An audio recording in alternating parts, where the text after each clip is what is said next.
My apologies, Mike wasn't on. Good morning to all participating and viewing today's 34th Legislature Committee on Economic Development and Agriculture hearing scheduled for July 14th.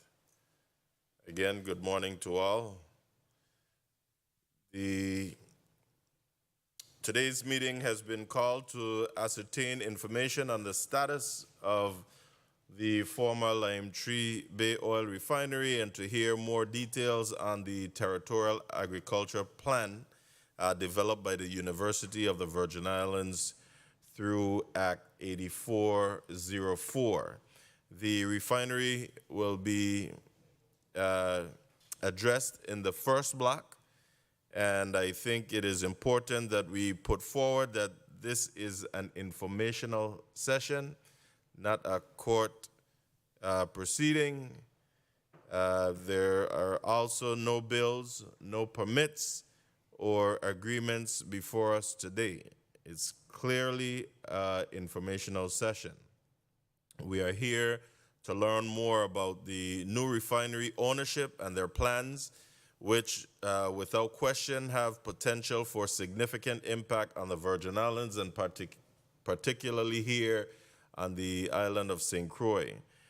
The people of St. Croix require a clearer picture as to the sale of the refinery, any plans to reopen or repurpose it, and the status of environmental remediation initiatives. I also hope that the officials here today can update the committee and the public as to the Virgin Islands government's current role in the entire process. There is quite a bit to address this morning, even though we had also hoped to actively engage the U.S. Environmental Protection Agency, known as the EPA, the Department of Planning and Natural Resources, DPNR, and the Office of the Governor in today's hearing. However, DPNR has provided testimony, and we will hear from the Public Finance Authority, the Department of Licensing and Consumer Affairs, as well as from, of course, the refinery's new owners, and I believe Limetree representative. I have fielded many questions from the community since announcing this hearing, and I'm pretty sure that my colleagues have as well, and there is certainly a great deal of interest in this issue. I will be bringing some of my constituent questions and concerns to the floor today, and of course, those that I have on my own. I am sure my colleagues as well, as I stated before, have a great deal as well and of information that they too hope to learn. So we'll get started this morning, and before we begin, I want to at least make sure that we get on record who's here and who's representing who. So I will start from my left, the gentleman here, media, if you don't mind, you could turn on all the mics just for this time being, and they will introduce themselves from my left, going over to Attorney Walker. And after that, we'll see if there's anyone else on Teams. My name is Fermin Rodriguez. Please pull the mic towards you. My name is Fermin Rodriguez. I'm the Vice President and Refinery Manager for Port Hamilton. Port Hamilton? Yes, sir. Okay. Yes, I'm Danville Walker. I'm a Senior Vice President for West Indies Petroleum. Okay, and I'm gonna ask you all that's sitting here to pull your mics closer as you begin your testimony, okay? So the stenographer is in the other district and they have to be able to hear you. Sir? My name is Charles Chambers. I'm a principal of Port Hamilton Refining and Transportation. Thank you. Good morning, Senator Gittins. Richard Evangelista, Commissioner of the Department of Licensing and Consumer Affairs. Thank you. Good morning. I'm Nathan Simmons, Director of Finance and Administration, Public Finance Authority. Thank you. Good morning. My name is Key Walker. I'm the General Counsel for the PFA. Thank you so much. And Madam Clerk, can I ask you to, before we go, anyone else on, do we have anyone on Teams? No one for testimony. Madam Clerk, can you do a roll call first, please, and then followed by the agenda? Senator Dwayne M. DeGraff. Senator Dwayne M. DeGraff, absent. Senator Alma Francis Heiliger. Senator Alma Francis Heiliger, present. Senator Novell E. Francis Jr. Senator Novell E. Francis Jr., present. Senator Donna A. Fred Gregory. Senator Donna A. Fred Gregory, absent. Senator Javon E. James Sr. Senator Javon E. James Sr., present. Senator Milton E. Potter. Senator Milton E. Potter, present. Senator Kenneth L. Gittens. Here. Senator Kenneth L. Gittens, present. Mr. Chairman, we have 5 present, 2 absent. Thank you. We do have a quorum. We'll proceed. Can you proceed with the reading of the agenda into the record, please? The Committee on Economic Development and Agriculture will be meeting on Thursday, July 14, 2022 at 10 o'clock a.m. in the Frits E. Lawaetz Conference Room on St. Croix. This hearing is to receive testimony on the overall status of the Limetree Bay Refinery, its recent sale, and other activities taking place at and around the refinery site. The committee will also receive testimony on the agricultural plan developed by the University of the Virgin Islands as per Act 8404. This hearing will be conducted in person. However, support may participate remotely. Block 1. The committee will hear testimony not limited to the overall status of the Limetree Bay Refinery, its recent sale, and other activities taking place at and around the refinery site. Invited testifiers are as follows: Gordon Shirley, Chairman, West Indies Petroleum; Charles Chambers, Chief Executive Officer, Port Hamilton Refinery; Carl Knight, Chief of Staff, Office of the Governor; Honorable Jean-Pierre Oriel, Commissioner, Department of Property and Natural Resources; Jeffrey Charles, Chief Operating Officer, Limetree Bay Terminals; Wayne L. Biggs, Chief Executive Director, Virgin Islands Economic Development Authority; the Honorable Richard Evangelista, Commissioner, Department of Licensing and Consumer Affairs; Nathan Simmons, Director, Public Finance Authority; Joel Lee, Director, Bureau of Internal Revenue; Zeno Bean, Community Contact, Environmental Protection Agency. Block 2. The committee will hear testimony on the agricultural plan by the University of the Virgin Islands as per Act 8404, information regarding moving the plan forward through legislative action and other initiatives. Invited testifiers are as follows: Dr. David Hall, President, University of the Virgin Islands; the Honorable Anthony D. Thomas, Commissioner, Department of Property and Procurement; Kimmy Bryce, Area Director, Christiansted USDA Service Center; Mark Carlton, District Director, U.S. Department of Agriculture; the Honorable Positive T.A. Nelson, Commissioner, Virgin Islands Department of Agriculture; Rudy G. O'Reilly, District Director, St. Croix District Conservationalist; Dale Brown, owner, Seja Farms of the Virgin Islands; Summer Sibley Brown, owner, VI Good Food Co-op; Luca Gasperi, owner, Art Farm LLC. Mr. Chairman, that is the agenda. Thank you so much. Is there any correspondence to be read into the record? Yes, Mr. Chairman. How many? From the Honorable Donna A. Fred Gregory.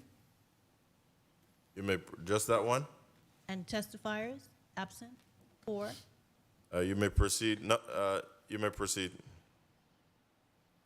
Letter from the Honorable Donna A. Fred Gregory, President of the 31st Legislature of the Virgin Islands, dated July 14, 2022, to the Honorable Kenneth L. Gittens. Dear Chairperson Gittens, please accept this letter as a formal notice of my late arrival to today's Committee on Economic Development and Agriculture meeting, which is scheduled to begin at 10 o'clock a.m. in the Frits E. Lawaetz Conference Room on St. Croix. Please have all circulated documents placed on my desk for immediate review upon my arrival. Thank you for your consideration on this matter. Kind regards, Donna A. Fred Gregory, President, 34th Legislature of the Virgin Islands. Thank you. Any correspondence from DPNR Yes, Mr. or Chairman. Property and Procurement?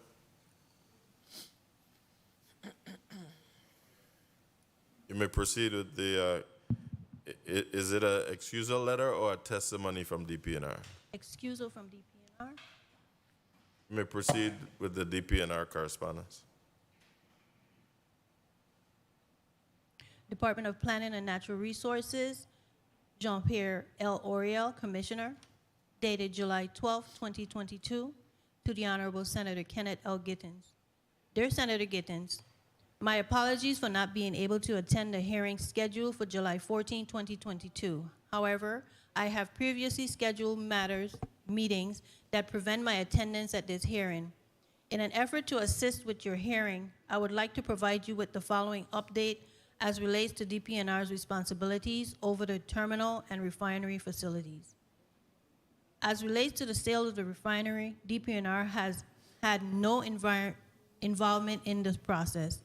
Outside counsel to the, Okay, Madam Clerk, that part I'll just wait until the testimony. yes, Mr. Chairman. Just mark it right there. Any other excusal from any other government agency? Virgin Islands Internal Revenue Bureau, Excuse me? Virgin Islands Internal Revenue Bureau, Yes, you may proceed with that. from Joel A. Lee, Director, Virgin Islands Bureau of Internal Revenue, dated July 12, 2022, to the Honorable Kenneth L. Gittens. Dear Chairman Gittens, this is in response to your invitation to testify before the Committee on Economic Development and Agriculture, Thursday, July 14, 2022, at 10:00 a.m. in the Frits E. Lawaetz Conference Room on St. Croix.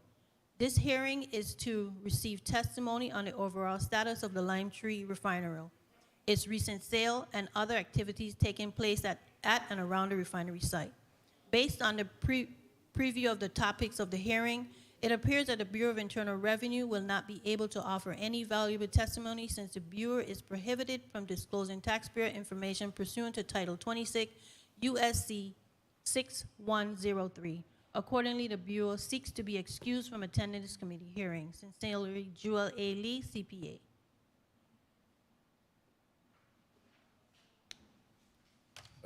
Anything from the Economic Development Authority or anyone else?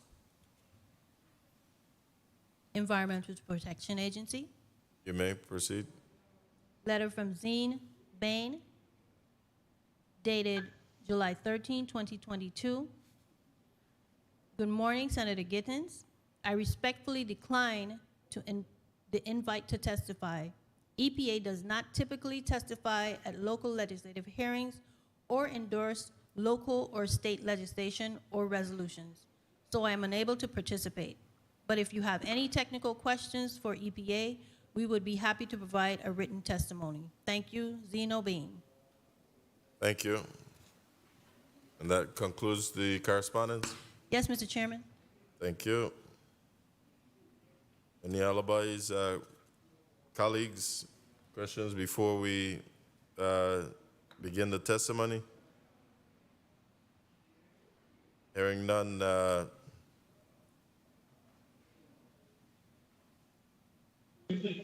we will proceed with the testimony from the Public Finance Authority.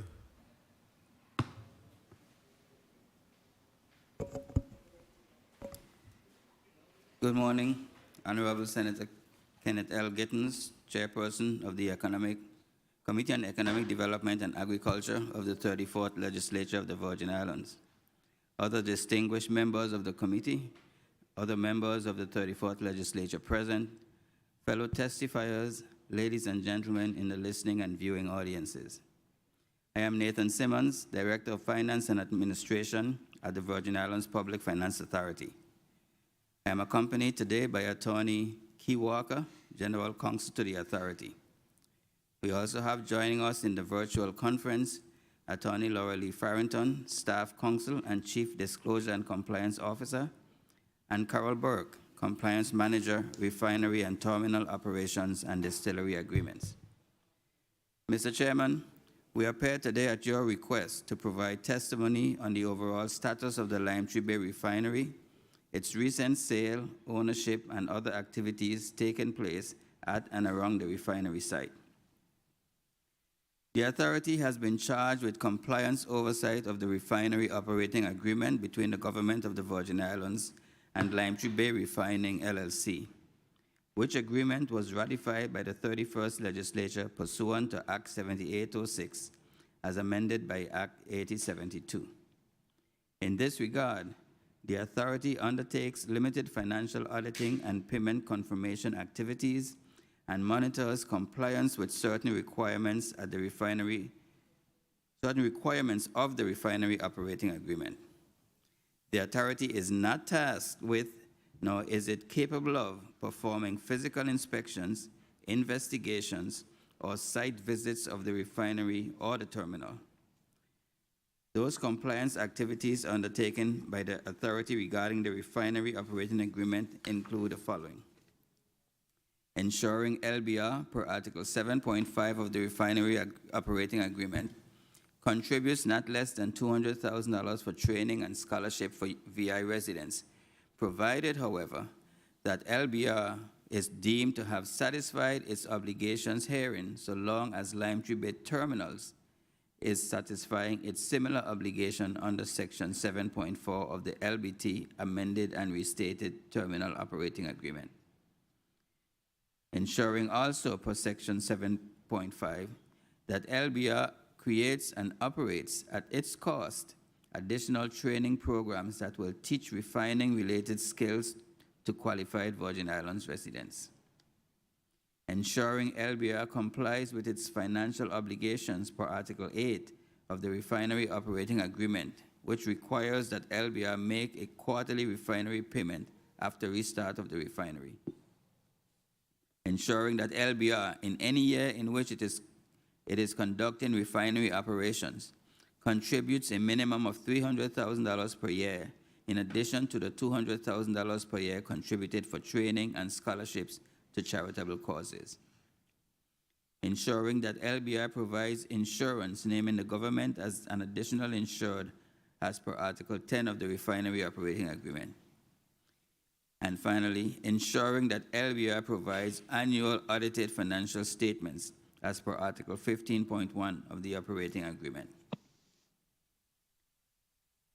As to the committee's request for an overall status of the refinery and its sale, the government was informed that LBR achieved refinery restart on January 31, 2021. LBR made its first quarterly payment of $2.3 million to the government on March 31, 2021.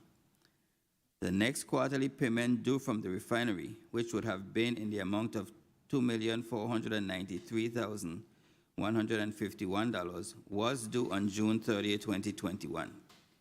The payment was not made, and on July 12, 2021, the government provided LBR with a notice of deficiency as required by Article 16.1 of the Refinery Operating Agreement. LBR filed its voluntary petition for relief in the bankruptcy court that same day, rendering the government's deficiency notice void due to the automatic stay.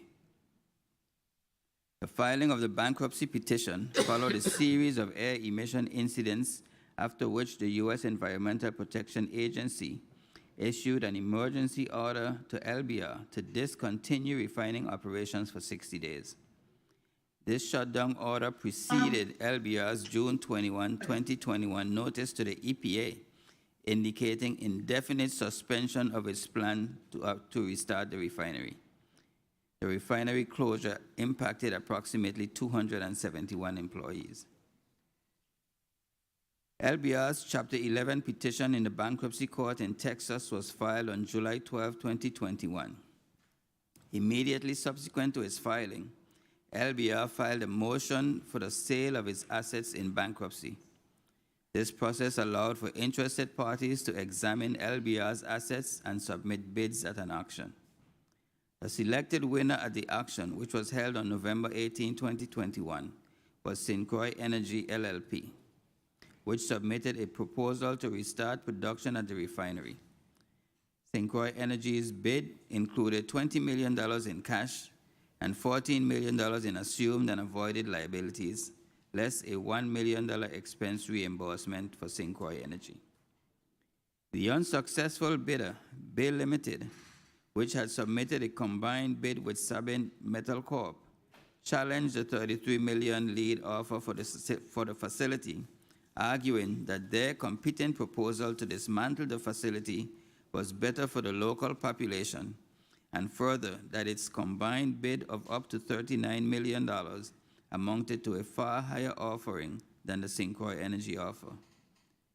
Bay Limited's bid included $3.2 million in cash and up to 55% of net proceeds of the equipment it managed to sell as part of the dismantling, not to exceed $21.56 million over the course of 3 years. Further to the challenge filed by Bay Limited and Sabin, LBR filed a motion on December 6, 2021 to reopen the auction proceedings after West Indies Petroleum Limited, a Jamaican-based firm that specializes in bunker services and oil storage, offered the LBR a going concern bid of $30 million in cash upfront, which was a more lucrative deal than Croix Energy's $20 million cash offering. The bankruptcy court granted a motion to reopen the auction and allow the two going concern bidders, West Indies and Croix Energy, and the joint liquidation bidder, Bay Limited and Sabin, to bid at a new auction. On December 21, 2021, the court granted the LBR debtors' motion to sell their assets to West Indies and Port Hamilton Refining and Transportation, LLP, for $62 million, overruling the remaining objections. Title to the purchased assets were transferred to Port Hamilton at the time of closing, per the bill of sale attached to the asset purchase agreement. While both West Indies and Port Hamilton were the purchaser under the agreement, the court filings indicate that the title to the assets and the contracts transferred to Port Hamilton only. When the sale closed, Port Hamilton stepped into the shoes of Limetree Bay for purposes of the refining operating agreement and overall operations of the refinery. Therefore, there is no new operating agreement. Rather, the refinery operating agreement remains the same with the new owner, Port Hamilton. Now, be mindful that the bankruptcy proceedings concern the refinery only and not the terminal. There is a separate operating agreement for the terminal and a separate operating agreement for the refinery, with both the terminal and the refinery sharing certain services. Therefore, although LBR is no longer the owner of the refinery, given the bankruptcy filing that resulted in the ownership of the refinery being transferred to Port Hamilton, Limetree continues to own and operate the terminal pursuant to a terminal operating agreement with the government, which the authority monitors. The filing of bankruptcy protection by LBR resulted in several missed payments to the government totaling $7.534 million as follows. A quarterly payment that was due on June 30th in the sum of $2,493,151. Quarterly payment that was due on September 30th, 2021 in the amount of $2,520,548. And a quarterly payment that was due on December 30th, 2021 in the amount of $2,520,548. While LBR was in default for the June payment, since the government was able to issue written notice of the default as required pursuant to Article 16.1, neither the September nor December payments were in payment default, as the automatic bankruptcy stay prevented the government from issuing a deficiency notice and triggering the 90-day cure period as provided for in the contract. Therefore, even though the September and December payments were due and owing, they were not contractually in default. On or about May 4, 2022, LBR, with the support and agreement of the government and Port Hamilton, filed an emergency motion with the court for entry of an order, 1, granting relief from the automatic stay, and 2, approving assumption and assignment of certain executory contract. In its order dated May 18, 2022, the court, in response to the motion, lifted the automatic stay, which allowed for, among other things, the government to draw the June payment from the shared letter of credit which Limetree Bay Terminal posted pursuant to Article 16.1 of the Terminal Operating Agreement. Further, per the order of the court, the government may proceed to issue default notices for the September and December payments due under the refinery operating agreement. Subsequent to the issuance of the court's order on May 23, 2022, the authority issued notice to LBR that it was in breach of the operating agreement for failure to remit the September and December payments. Additionally, the authority and the government initiated the draw on the letter of credit, which resulted in receipt on June 10, 2022, of the sum of $2,493,151 for the June 2021 outstanding payment. The government and the authority continue to pursue the remaining outstanding amounts along with outstanding interest owed by Limetree Bay Refinery. The authority's role with regard to the bankruptcy was to monitor the proceeding. The authority was not a party to the bankruptcy filing, was not involved in the negotiations of any agreements related to the ownership or operation of the refinery, and is not otherwise involved in any activity taking place at or around the site. Further details of the sale are publicly available in the docket of the U.S. Bankruptcy Court for the Southern District of Texas, Houston Division, Case 21-32351. Details on the requirements for restart pursuant to the Clean Air Consent Decree, to which the refinery is subject, has been lodged with the United States District Court of the Virgin Islands, Division of St. Croix, and can be found at Civil A number 1-21 CV 00264. As a courtesy to you and your committee members, the authority has compiled and previously submitted the following documents for your review: relevant docket entries from the bankruptcy proceeding and consent decree action, public corporate filings available via the Division of Corporation and Trademarks of the Virgin Islands Lieutenant Governor's Office, publicly available corporate filings of the bill of sale, title owner to the refinery, and complaint filed and docket as Limetree Bay Terminals LLC versus Port Hamilton Refining and Transportation LLLP, filed on June 22, 2022. The authority takes seriously its role in the compliance monitoring of the refinery operating agreement. However, as you can see, that role is extremely limited. The authority is available to answer questions regarding its compliance oversight of the refinery operating agreements and its efforts to ensure and enforce compliance with certain terms of the operating agreement. Mr. Chairman, that concludes my presentation to the extent of the authority's involvement in the overall status of the Limetree Bay Refinery, its recent sale, ownership, and activities taking place at or around the refinery.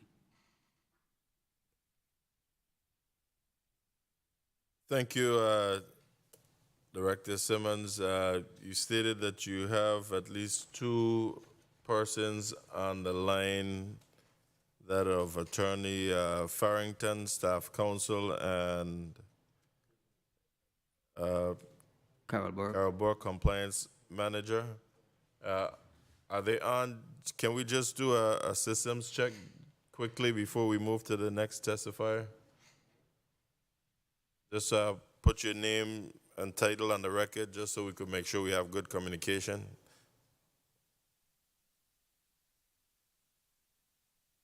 Attorney, you're on mute. Unmute yourself first. Yes, so sorry about that. Good morning. This is Laura Lee Farrington, Staff Counsel for the PFA. Thank you. Former Senator. Good morning, Senator Gittens and other senators. This is Carol Burke, Compliance Manager, PFA. Thank you. Just remember to unmute yourselves whenever ask a question. Before we go to the next testifier, there's a point of inquiry. Mr. Vice President, you're recognized. Thank you very much, Mr. Chairman, and good morning to you, my colleagues. Good morning to the testifiers, and good morning to the people of the Virgin Islands. Mr. Chair, I wanted to ask you whether or not legal counsel is assigned to the committee hearing this morning, and who is assigned? Yes, to my understanding, Attorney Nandi Sekou, I believe I'm seeing her over in the other district. Attorney Sekou, if that's you, can you just identify yourself, please? Good morning, Nancy Sekou, Assistant Legal Counsel. It's not on? Good morning, Nancy Sekou, Assistant Legal Counsel. For the 34th Legislature. Thank you. We'll proceed to Commissioner from, I'm sorry, before we proceed, let me recognize the presence of committee member Senator Dwayne M. DeGraff, and also non-committee member Senator Kurt Vielle, Finance Chair. Welcome. Yes, he was here for the roll call. Commissioner Evangelista, licensing and consumer, you may proceed with your testimony. Good day, Honorable Senator Kenneth L. Gittens, Committee Chair, 34th Legislature, Committee on Economic Development and Agriculture, committee senators present, non-committee senators present, and the listening and viewing audience. My name is Richard Tomas Evangelista, Commissioner for the Department of Licensing and Consumer Affairs. Thank you for providing DLCA with the opportunity to testify before the Committee on Economic Development and Agriculture regarding DLCA's involvement on the overall status of the Limetree Bay Refinery, its recent sale, ownership, and other activities occurring at and around the refinery site. DLCA issued a business license to Port Hamilton Refining and Transportation Limited Liability Limited Partnership on March 8, 2022. The business category is general manufacturing, petroleum refining, and related industry. DLCA has not had any further interaction with Port Hamilton Refining and Transportation, LLLP, since its business license was issued. As such, this concludes DLCA's testimony regarding our involvement with the subject matter before today's Committee on Economic Development and Agriculture. I am prepared to answer any questions this body may have.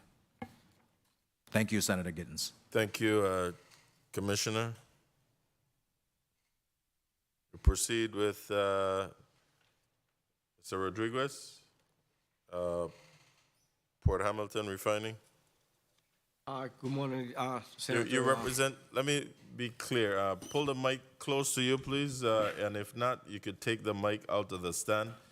Okay. Are you representing Port Hamilton, or are you representing Limetree? I am representing Port Hamilton. Port Hamilton.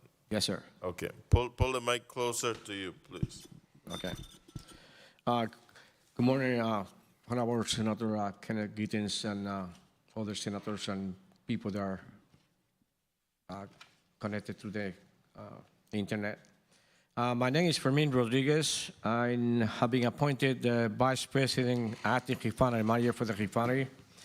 I'm a chemical engineer for 47 years experience on the petrochemical refining industry, 34 of which years I have spent in the refinery. During those 34 years, I have been engaged in the engineering, design, technical services, maintenance, operations, and construction of the refinery. I have operated all the refinery units, including startup, shutdown, and normal operations. In 2010, I established a consulting company based in the Virgin Islands to provide services to companies and public entities in the Virgin Islands, Puerto Rico, mainland, and Central America. These activities included engineering, EPA, risk management, resource conservation, Recovery Act, compliance, OSHA, process safety management, incident management, oil pollution response plan, maritime security, and compliance audits. In addition to my previous work for Hess Hovensa, I consulted with diverse clients such as Total Energy, Corco, WAPA, Puma Energy, ICA, Fluor, Houston Engineers, and others. I could provide a listing of other companies that have service throughout these years. I'm here today to update this body regarding the progress being made by Port Hamilton in an effort to bring the refinery in St. Croix back into operations. We're working closely with various permitting authorities to ensure we'll comply with all regulatory and other requirements for restarting the operations. At present, we are continuing the following activities: maintaining all refinery equipment that is defined as idle, so they could start the refinery is feasible. Coordinating inspections and equipment used for the restart, engaging engineering contractors to complete process design specifications, detail engineering, design packages necessary for the restart of the configuration on the new configuration. We're also engaging with consulting, regulatory consulting companies to work with DPNR and EPA. Regarding monitoring of emissions, sulfur compounds continue as a request from EPA. To this end, we have 5 compliance monitors located around the refinery, and the information is given to EPA on a daily basis as required. In addition to that one, that information is available through EPA. We will be acquiring 4 additional monitors to monitor the operation of the refinery that we start up. In our ongoing effort of maintaining the unit status, idle status for restart, we're also engaging into all the step preparation for hurricane season, removing any potential debris and other items that could be airborne if a hurricane heads up the St. Croix. With respect to the anticipated configuration of the refinery upon restart, we plan to operate on a topping operation. This is a limited use of the refinery units, which will be done in a continuation of restart by prior owners, as permitted by DPNR. Port Hamilton will operate in compliance with all permits issues, and the refinery is on topic configuration to produce naphtha, jet fuel, diesel, and bunker fuels. In anticipation to the startup, Port Hamilton is conducting operations to purge the refinery equipment with nitrogen in preparation for inspection of the equipment, regardless if it was operating during previous operations or not. Every equipment will be inspected and rechecked prior to startup. In addition, Port Hamilton is taking steps to review, update the refinery risk management plan and improve the process safety program. With respect to staffing, Port Hamilton is committed to hire sufficient personnel to safely operate the refinery on topic configuration. In anticipation to bringing this to fruition, we are planning to start getting personnel with experience in the refinery by September this year. At least they will have 6 months reacquainting with the refinery and will have a complete simulation training of all the procedures, mechanical, operational, and process safety. That concludes my, my presentation, Senator. Thank you, Mr. Rodriguez. Now we'll move to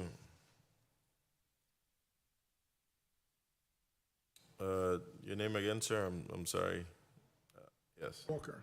Mr. Walker, representing West Indies Petroleum. Indies Petroleum. Yes, you may begin your testimony. Morning, Chairman Gittens. Porter. Can't hear you. You have to pull that mic right in front of you. Yes, good morning, Chairman Gittens. Good morning, Vice Chair Potter, and members of the Committee on Economic Development and Agriculture. On behalf of West Indies Petroleum, I'm appreciative of the opportunity today to appear before this committee to offer some clarity on matters that have recently been in the public domain. During my comments, I'll provide a brief history and further reiterate the separate legal status of West Indies Petroleum Limited and Port Hamilton Refining and Transportation. West Indies Petroleum incorporated in 2012 and operational in 2013 to enter the ship bunkering business. West Indies Petroleum is an energy company that provides quality products to the Caribbean and Latin America. Safety and compliance are at the heart of the business. West Indies Petroleum is operational 24 hours a day, 365 days a year, and provide our products through retail locations, regional cargo distribution, and marine bunkering. Chairman, it's a matter of public record that the sale of the refinery on St. Croix was conducted pursuant to the legal orders of the U.S. Bankruptcy Code. The specific details of that sale are a matter of public record in the docket of the U.S. Bankruptcy Court for the Southern District of Texas, Houston Division, Case 21-32351. By public order dated December 21st, the court approved the sale of the refinery on St. Croix pursuant to the terms of the asset purchase agreement attached to the order. West Indies Petroleum Limited and Port Hamilton Refining and Transportation were selected as the winning bidders under the order and are parties to the asset purchase agreement as purchaser on December 21st. Title to the purchased assets was transferred to Port Hamilton Refining and Transportation at the time of closing, per the bill of sale attached to the asset purchase agreement. While both West Indies Petroleum Limited and Port Hamilton Refining and Transportation were purchasers under the agreement, the court filings specify that title to the assets and contracts is held solely by Port Hamilton Refining and Transportation. I reiterate that West Indies Petroleum Limited and Port Hamilton Refining and Transportation are two legally separate and distinct organizations, and West Indies Petroleum Limited has no ownership stake in the refinery. Chairman Gittins, it's my hope that via my appearance today, West Indies Petroleum has cleared up any ambiguity concerning the issues I've addressed, and we appreciate your understandably significant interest in this matter. We are heartened that Port Hamilton Refining and Transportation, which consists of investors from the Caribbean, retains ownership of the refinery. And as per statement that will be given by Mr. Chambers, they are fully intent on doing right by and securing the interests of the people of the U.S. Virgin Islands and the wider region. Thank you, Mr. Chairman. There ends my testimony. Thank you. Is there another testimony? Sir? Good morning again, Chairman Gittins. Yes, there is. Chairman Kenneth Gittins. You may proceed. Oh, thank you, sir. Chairman Kenneth Gittins, Vice Chairman Milton Potter, and members of the Committee on Economic Development and Agriculture, good morning. Good morning.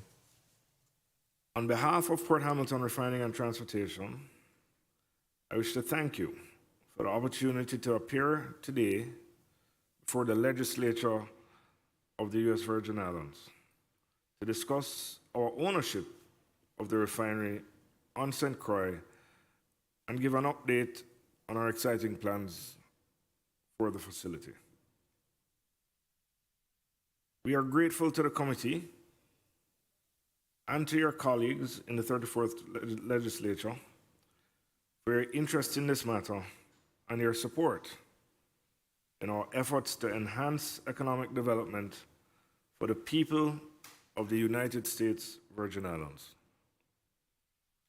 For your information, members, Port Hamilton Refining and Transportation is a consortium of United States and Caribbean investors who came together to purchase the refinery on St. Croix.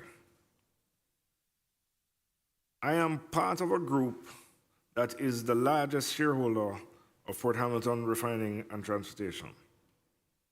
For clarity and full disclosure, Mr. Chairman, I'm also one of the owners and also the Chief Executive Officer of West Indies Petroleum Limited, which is a company that is based in Jamaica.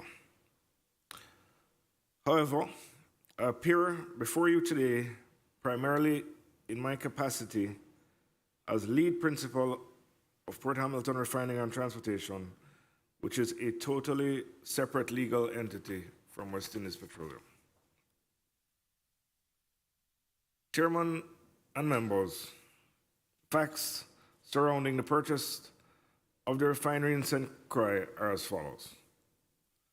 Port Hamilton Refining and Transportation and West Indies Petroleum were designated as the winning bidders under the order and are parties to the asset purchase agreement as purchaser on December 21, 2021. Title for the refinery was transferred to Port Hamilton in January 2022 at the time of closing per the bill of sale attached to the asset purchase agreement.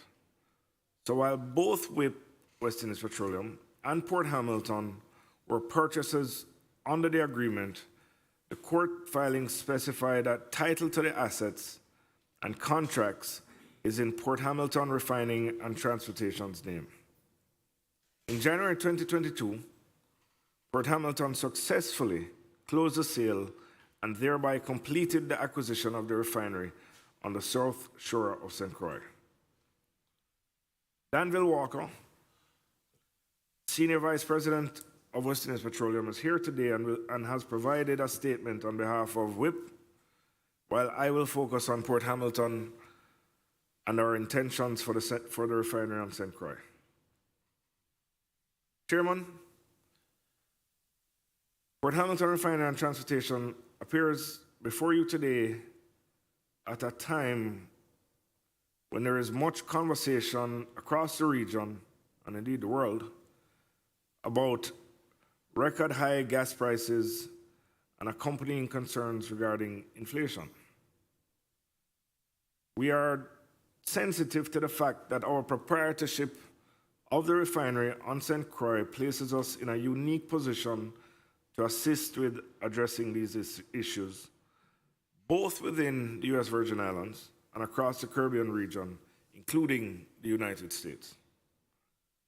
The reality is that the demand for refined petroleum products such as gasoline and diesel is exceeding the industry's current capacity to supply this demand. The shortness of supply in the market has contributed to price increases that are straining the finances of many hardworking people.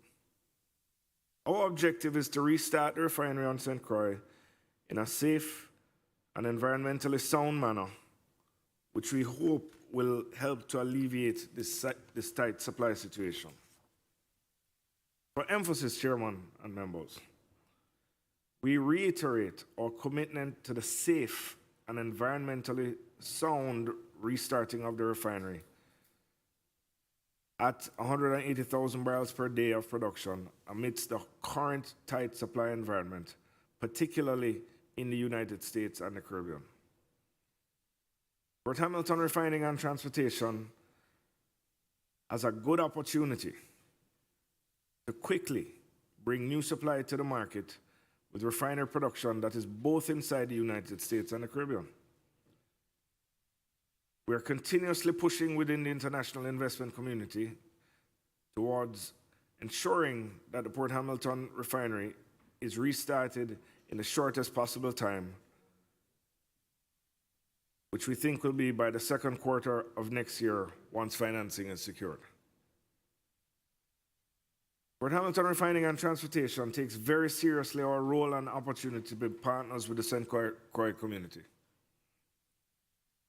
Port Hamilton Refining and Transportation will strengthen the economy through the well-paying jobs we will create and through workforce training and development.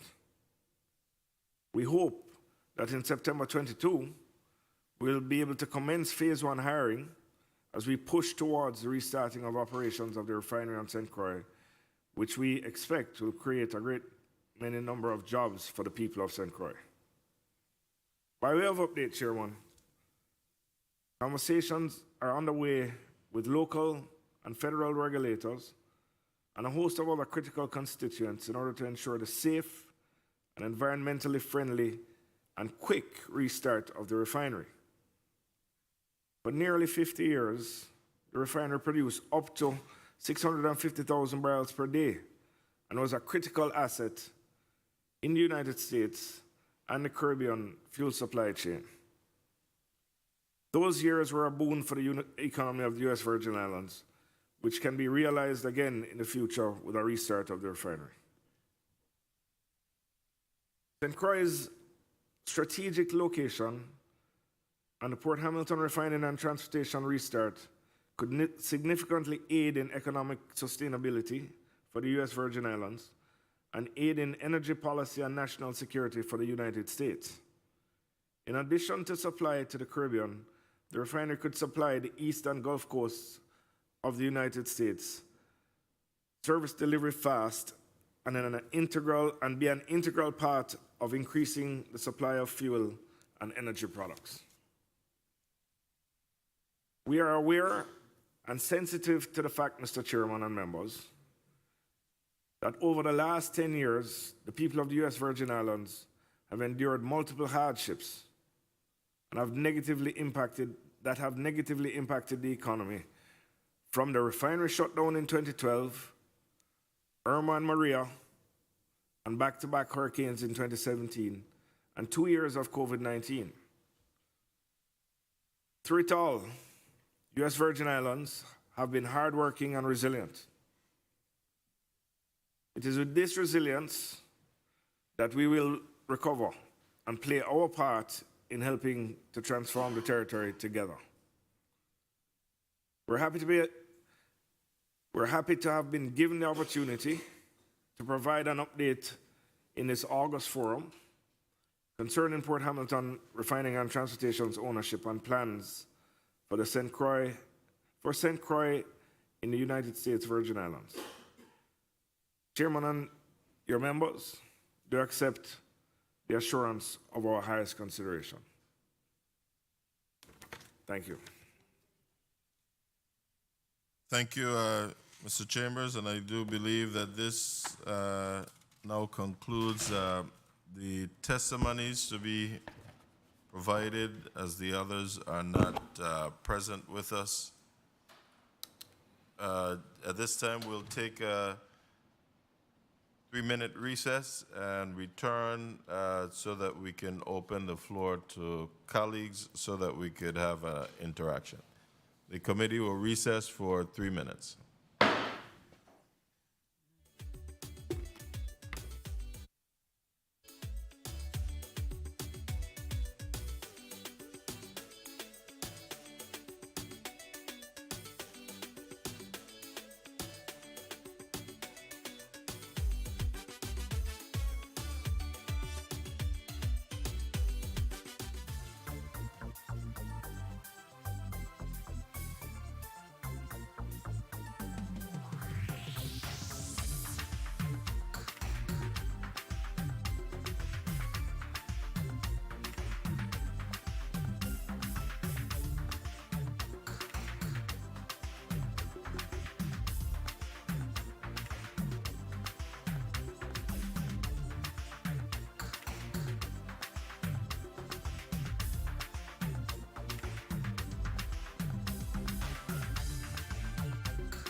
The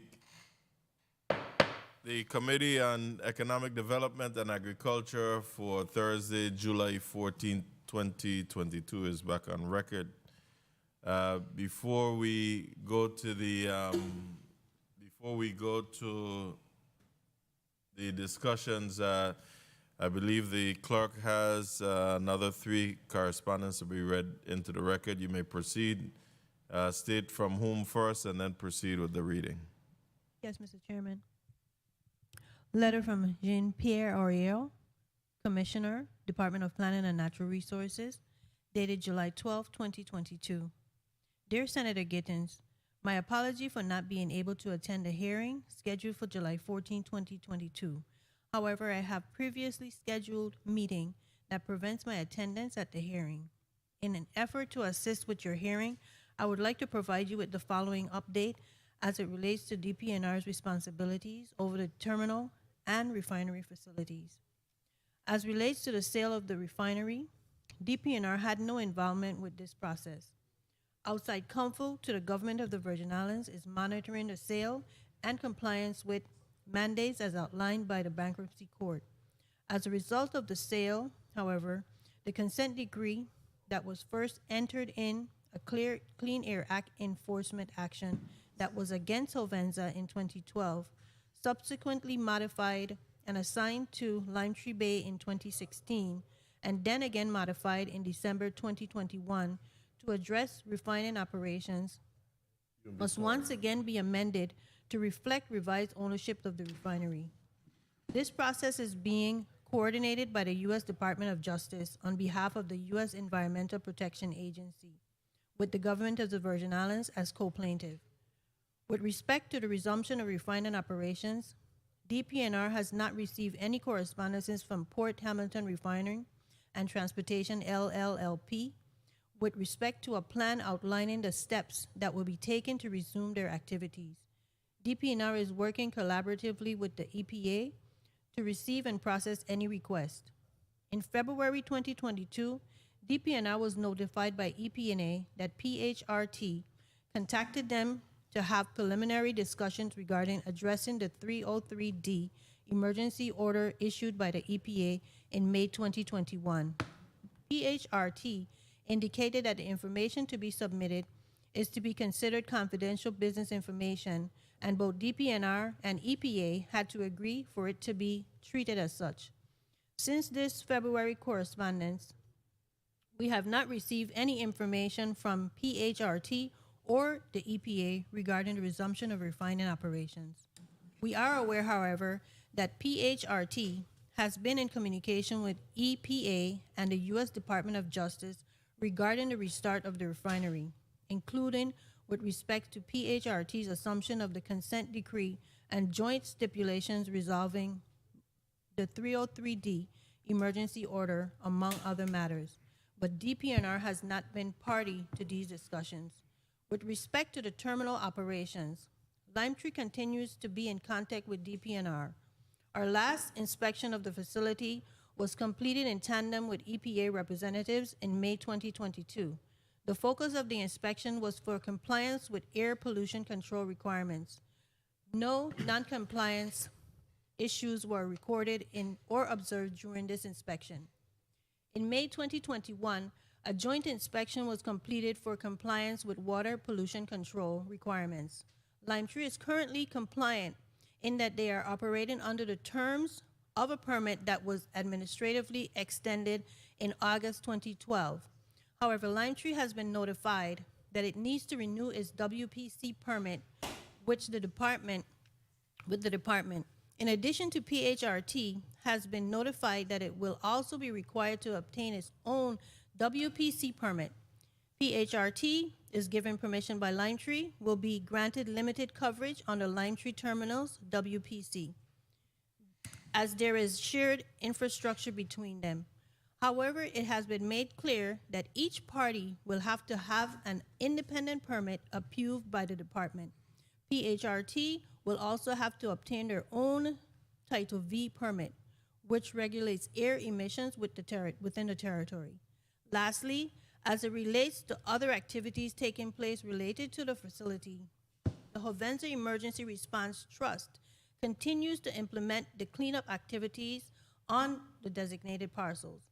There has been no interruption to their activities as a result of the 303D emergency or sale of the refinery property.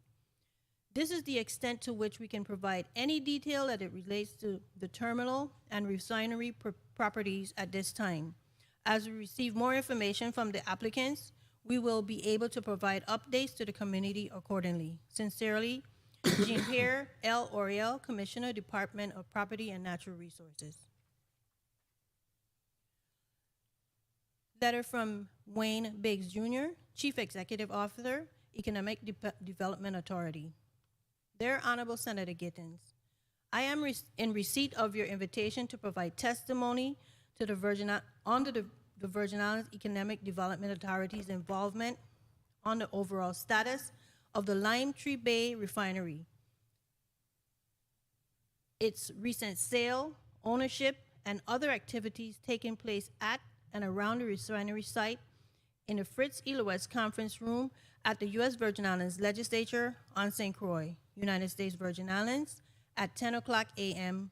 on Thursday, July 14, 2022. Unfortunately, I'm out of the territory attending the International African American Hotel Ownership and Investment Summit and Trade Show conducted by the National Association of Black Hotel Owners, Operators, and Developers in Miami, Florida, and will not be able to attend the hearing. The Virgin Islands Economic Development Authority and the Virgin Islands Department of Tourism has partnered at this event, as we often do, to attract hotel resort investment in the territory. I will also be a panelist of the event's plenary session entitled Caribbean Investment and Development Forum Rebounding. It should be noted that the Limetree Bay Refinery, Limetree, is not a Virgin Islands Economic Development Commission beneficiary and does not have tax incentive benefits under the VIEDC program. USVIEDA has had limited contact with Limetree in the past and has had no contact with Limetree since its bankruptcy and sale. As a result, I am uncertain my testimony would add value to the hearing. Limetree was granted VIEDC-like tax incentive benefits through the act of the legislature with approval by the governor, Act number 8072. However, the USVIEDA does not support the reopening of the Limetree, as it is our opinion that an operating refinery provides significant economic impact to the territory in general and to St. Croix directly. It can be argued that a refinery has had a direct economic impact in growing St. Croix's middle class over the past decade and supporting its nonprofit organizations and schools. For the reasons stated above, please excuse me from the hearing. I thank you for the opportunity to testify and look forward to your continued support of the Virgin Islands Economic Development Authority. Respectfully, Wayne Biggs Jr., Chief Executive Officer, Economic Development Authority.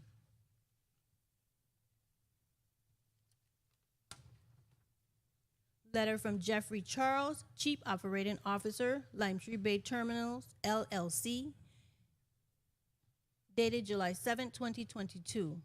Dear Senator Gittens, we received your invitation to provide testimony regarding our company's involvement on the overall status of Limetree Bay Refineries, its recent sale, ownership, and other activities taking place at and around the refinery site. We respectfully submit that Limetree Bay Terminals, LLC, is an oil storage company. It is wholly separate entirety, sharing no ownership, officers, or directors with the refinery. Considering the foregoing, I would respectfully decline the invitation as we cannot speak to matters relating to the refinery or its activities. Indeed, we welcome you to visit the terminal at a mutually agreeable time to provide you with a tour and more information related to our operation. Sincerely, Jeffrey Charles, Chief Operating Officer, Limetree Bay Terminals, LLC. Mr. Chairman, that concludes the testimonies. Thank you, Madam Clerk, and we will take them up on the offer to schedule a tour of the facility to see our movement forward. Before we open up the floor to a round of questions by colleagues, each will have at least up to 8 minutes in the first round. I wanted to ask from you gentlemen, which company made the initial deposit for the refinery, and how much was the deposit? I think Put your name on the record, please. my name is Charles Chambers. I believe the initial. Can you speak into the mic? Pull up the mic. Sure. Yes. I believe the initial deposit was $3 billion, I think, and it was made by. Well, it was made by West Indies Petroleum. The initial deposit. You sound like you're not sure. $3 million made by West Indies Petroleum. West Indies Petroleum.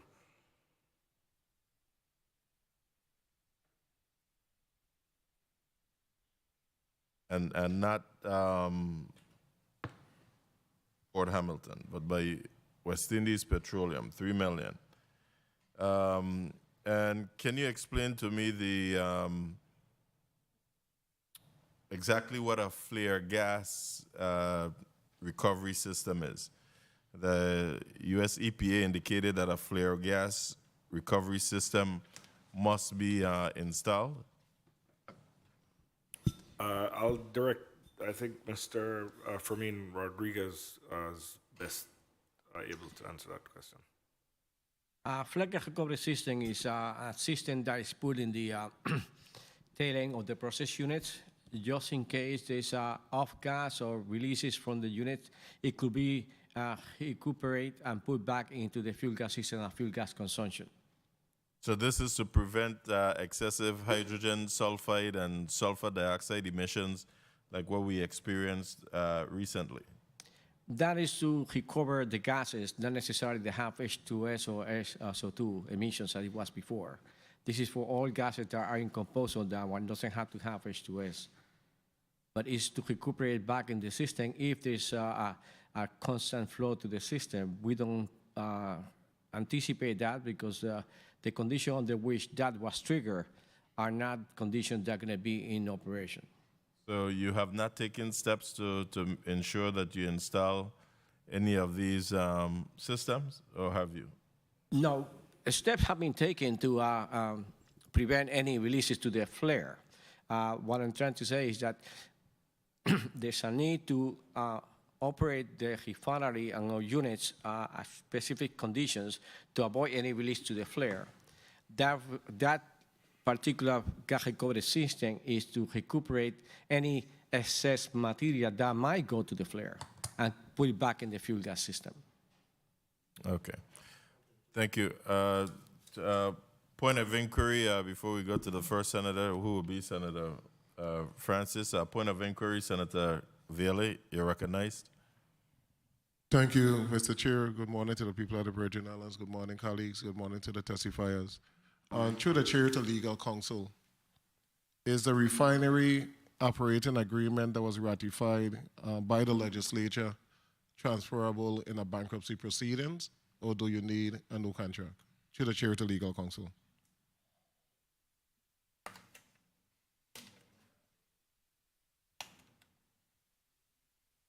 And if we can give her a while to research, Mr. Chair.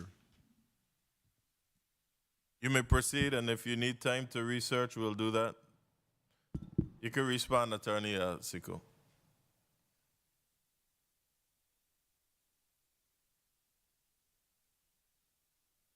We can't hear you on this end.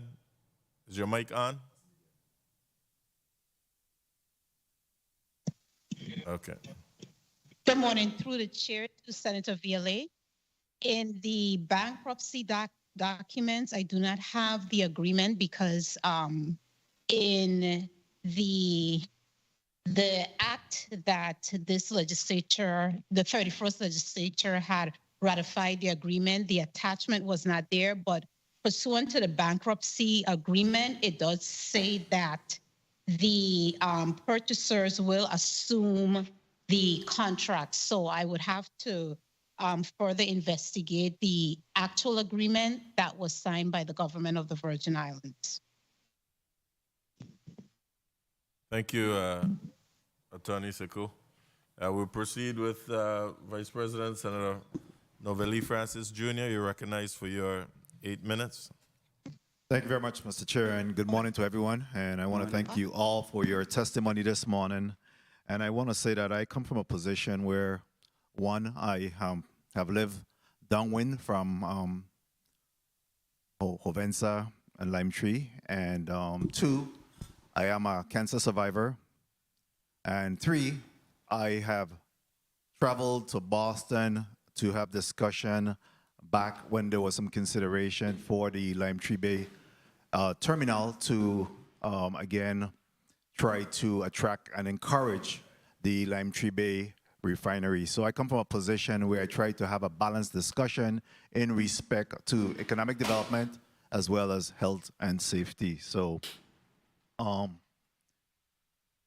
will continue to do that. And I must say that, again, being an advocate for Limetree Refinery at the time, I believe that they were very good to St. Croix at the appropriate time. Certainly, they provided economic activities that help us to survive during the pandemic, and some may say otherwise, but I believe had it not been for the Limetree Bay, we would have been further in distress at that difficult time during the pandemic. So, you know, I want to go on record to say that I do support the Limetree Bay Refinery at the time.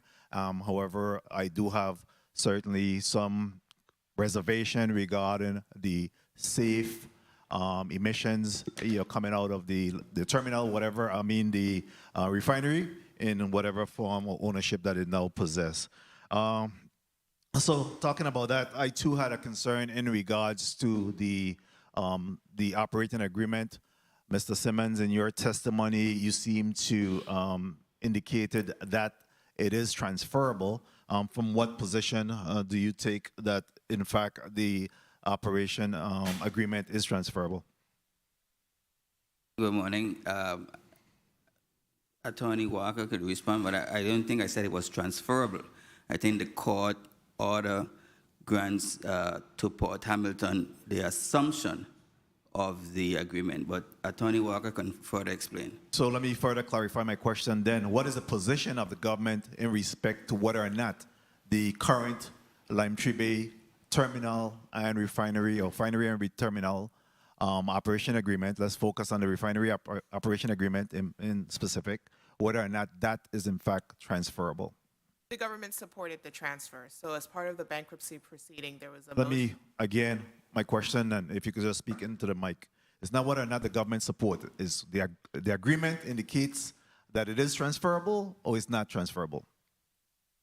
As far as the language of the actual operating agreement, I off the top of my head, I can't indicate to you whether there contains language saying that it's transferable.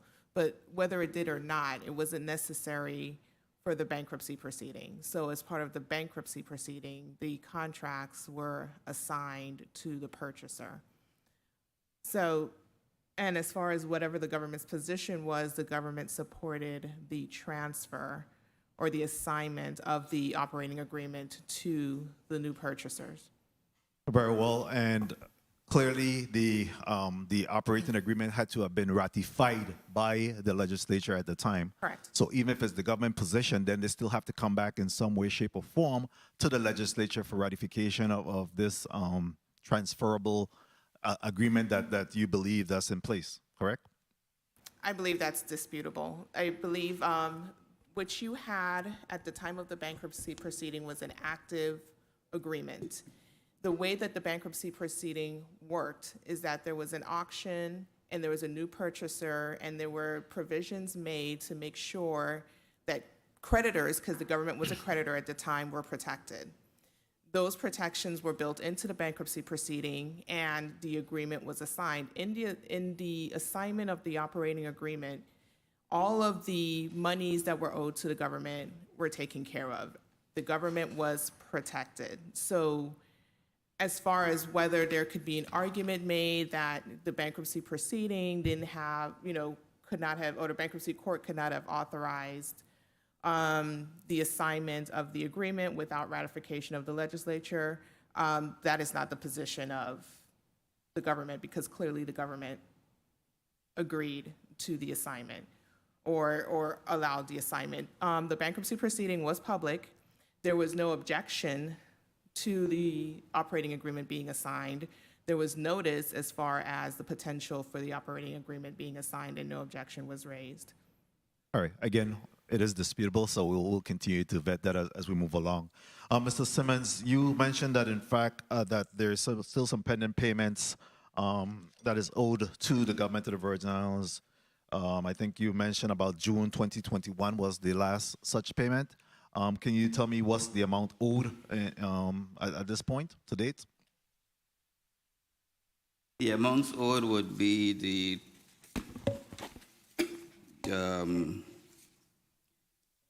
payment that was due September 30th and December 30th, each for $2,520,548.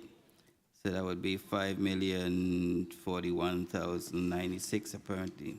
Plus the June, plus we're now into June of 2022? Plus, no, yeah. So remember the contract says that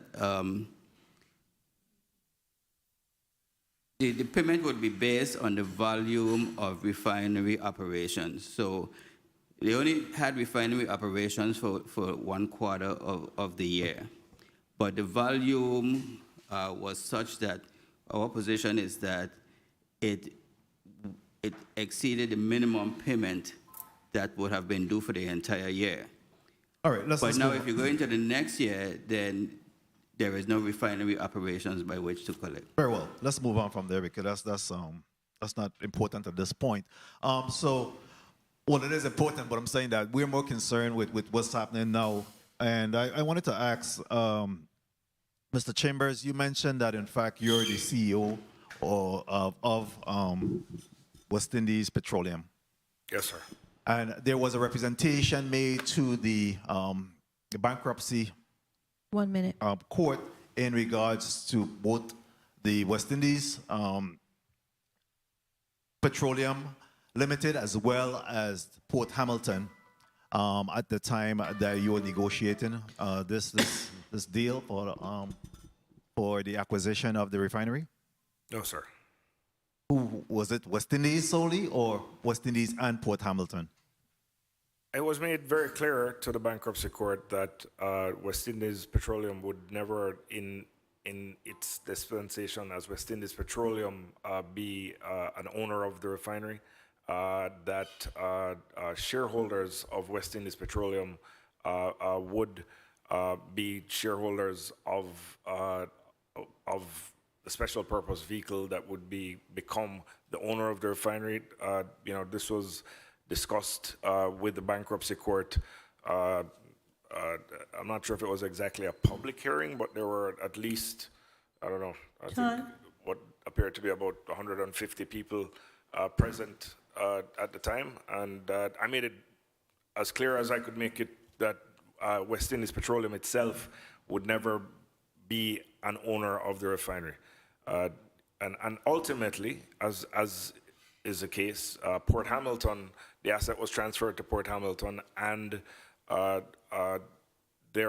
some of the shareholders of West Indies Petroleum have an equity position in Port Hamilton, but not West Indies Petroleum directly. Can you indicate to us who is the shareholders of the West Indies Petroleum? Mr. Chair, if I could just conclude on this.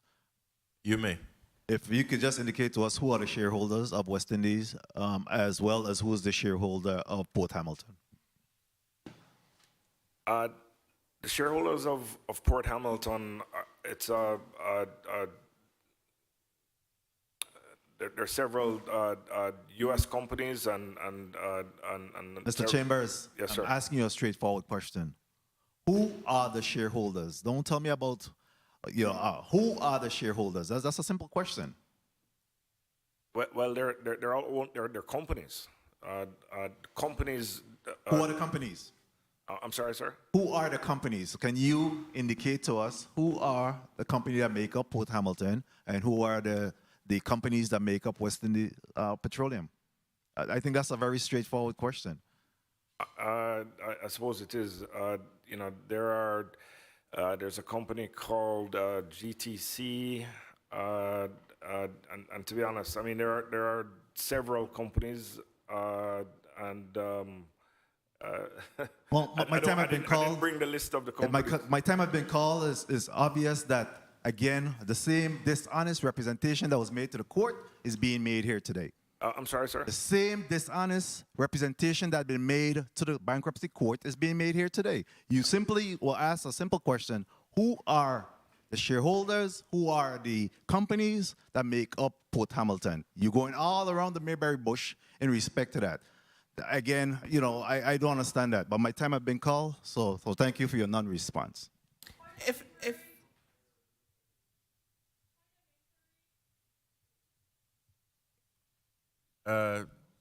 Point of inquiry, Senator Vielle, and then go to Senator Francis Heiliger. The senator been asking. Senator Vielle, you recognize? Thank you, Mr. Chair. That's a very basic question that you need to answer, and you should not be trying to recollect in your head as to who are the owners for what is the largest refinery, one of the largest refinery in the Western Hemisphere. You should know that. You're the main guy for both companies. You should be clear as to who are the owners of Port Hamilton, and the people of the Virgin Islands have a right to know. So you need to answer directly and not acting like you can't remember. Respectfully, sir, I don't have the list. There are a number of companies that... If you can't recant that, it's a sad day. We starting wrong. No, I'm happy to provide it. I just don't have it. Well, you need somebody to send it to you, and you need to put it on the record in the legislature. Thank you sir. so much, Mr. Chair. Yes, sir. I will. Thank you, and that's what I was about to ask, if you could provide us with that list.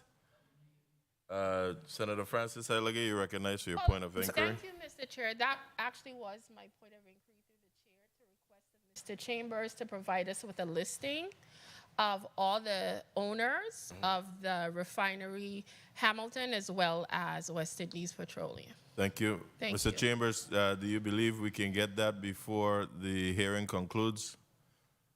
I'm sure you have staff monitoring this hearing.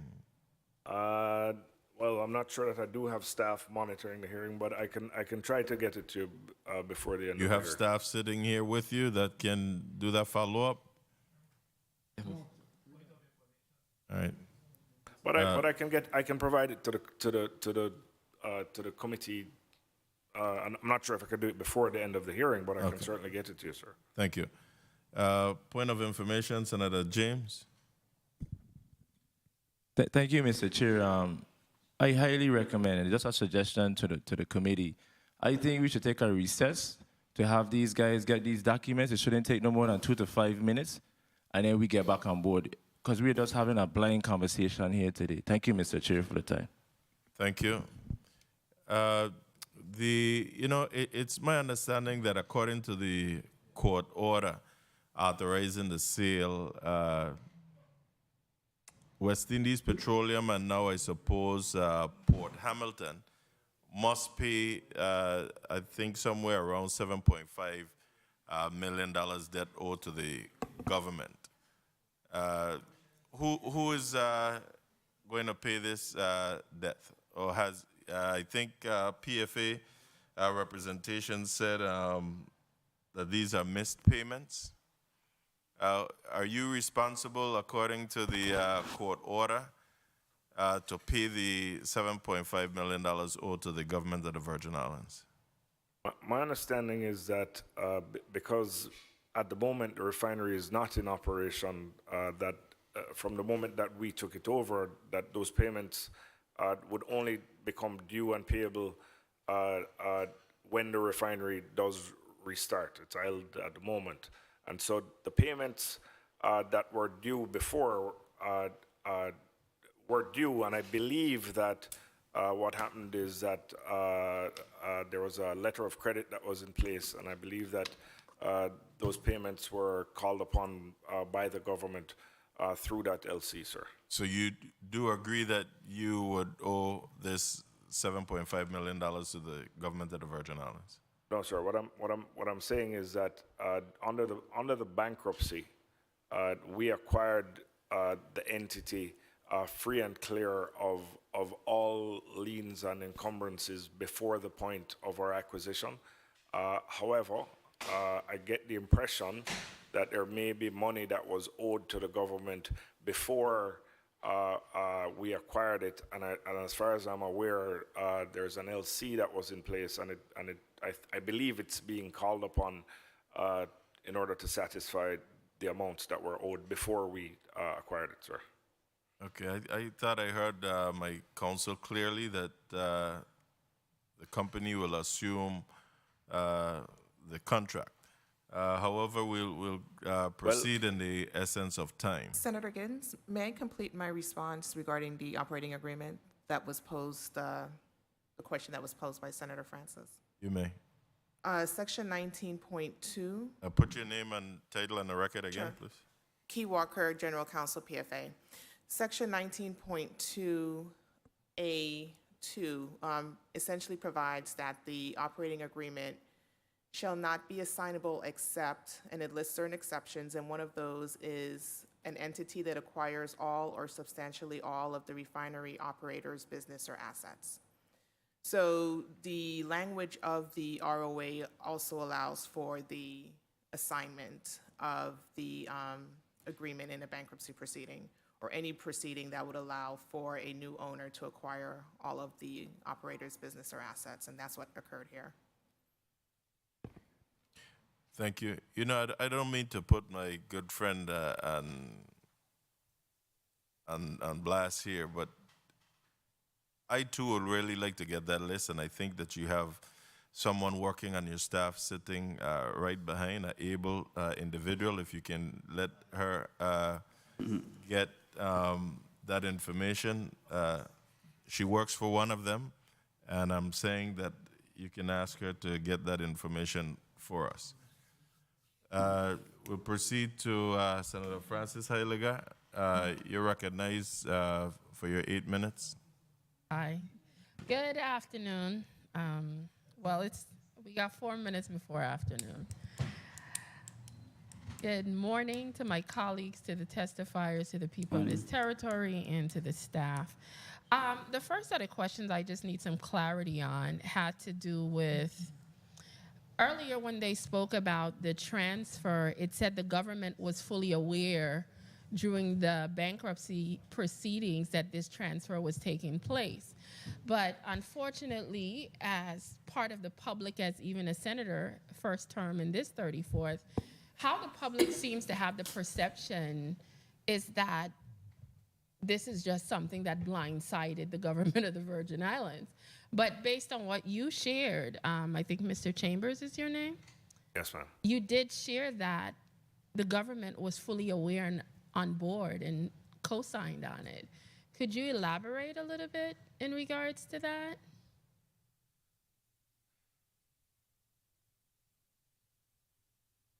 I'm not sure I understand the question. Okay. Earlier, it was shared that the government of the Virgin Islands was aware that this transfer from West Indies to the Hampton organization was transpiring during the bankruptcy proceedings. What I represented was that in my testimony to the bankruptcy court, which is the bankruptcy court in Texas, Okay. that to the judge in that court, as part of my testimony, I made it clear then, and I believe there was, there was opposition to us acquiring it through, I believe, the St. Croix Energy Group at the time, and I made it clear, and all of the representatives and attorneys from that group, as well as, there must have been 150 people present. It was done by Zoom. That West Indies Petroleum, that the entity itself would not be part of the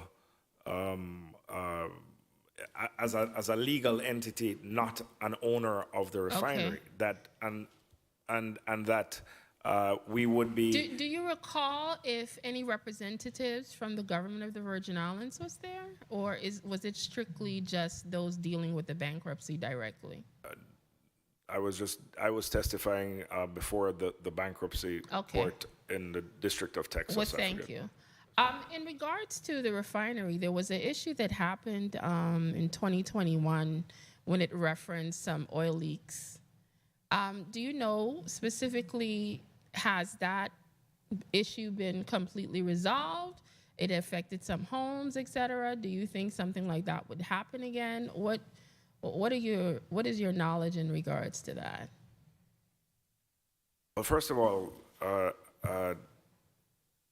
we acquired the refinery specifically with the view that we will restart the refinery. Okay. And the most important thing for us is safety first, and environmental consciousness. I think that perhaps when those incidents occurred, the state of mind of the people, and I don't know, but I can't speak to exactly what they must have been thinking, but safety and environmental consciousness, in our view, cannot be about time. We can't operate or restart the refinery thinking that we have to get it done by a certain date. Okay. What drives and will drive our process and is really at the core is safety and environmental responsibility. We are. I'm from Jamaica, and I'm a Caribbean person, and I have an incredible appreciation for the environment and its impact on the livelihoods of people. Okay. Okay. I'm sorry to interject. I only got 8 minutes. Oh, I'm sorry. It's okay. What I need to ask, one of the things that was a major issue for our constituents here in the District of St. Croix had to do with issues of damage to their cistern and water when you had eruptions and issues at the refinery previously. What are some of the things do you think that you guys potentially could help alleviate the concerns of the public, because they're very fearful that things like that would happen again? We're doing everything that is humanly possible to ensure that nothing like that would ever happen, under our stewardship of the refinery. In order, when we start, a refinery is a pretty complex animal, if you will, and I think that the refinery might have been operating, in a very sophisticated sort of mode. I think that it was operating in a hydroskimming mode. The coker was being run, and it, the EPA did make clear that in order for the refinery to be restarted, that certain things would need to be done in order to protect the people. We intend to restart in a topping mode, which is a much more simple mode with way lower levels of risk. And even then, the most important thing for us is to ensure that we have skilled and qualified operators. We're hoping to bring back 170 people to restart the refinery. Okay. Many of them are skilled people that are here in the Virgin Islands, and our goal is to restart it in a topping mode, which is way more simple than this hydroskimming and running the coker and so on. When it comes to the potentially 150 individuals coming back to the refinery, do you have an idea of the salary range for these individuals? Because we know that the refinery had a large economic impact on the territory. Do you have ideas of the salary ranges and the types of positions that will be offered? 1 minute. I'll speak just. These are very high-paying jobs, and Just because in general.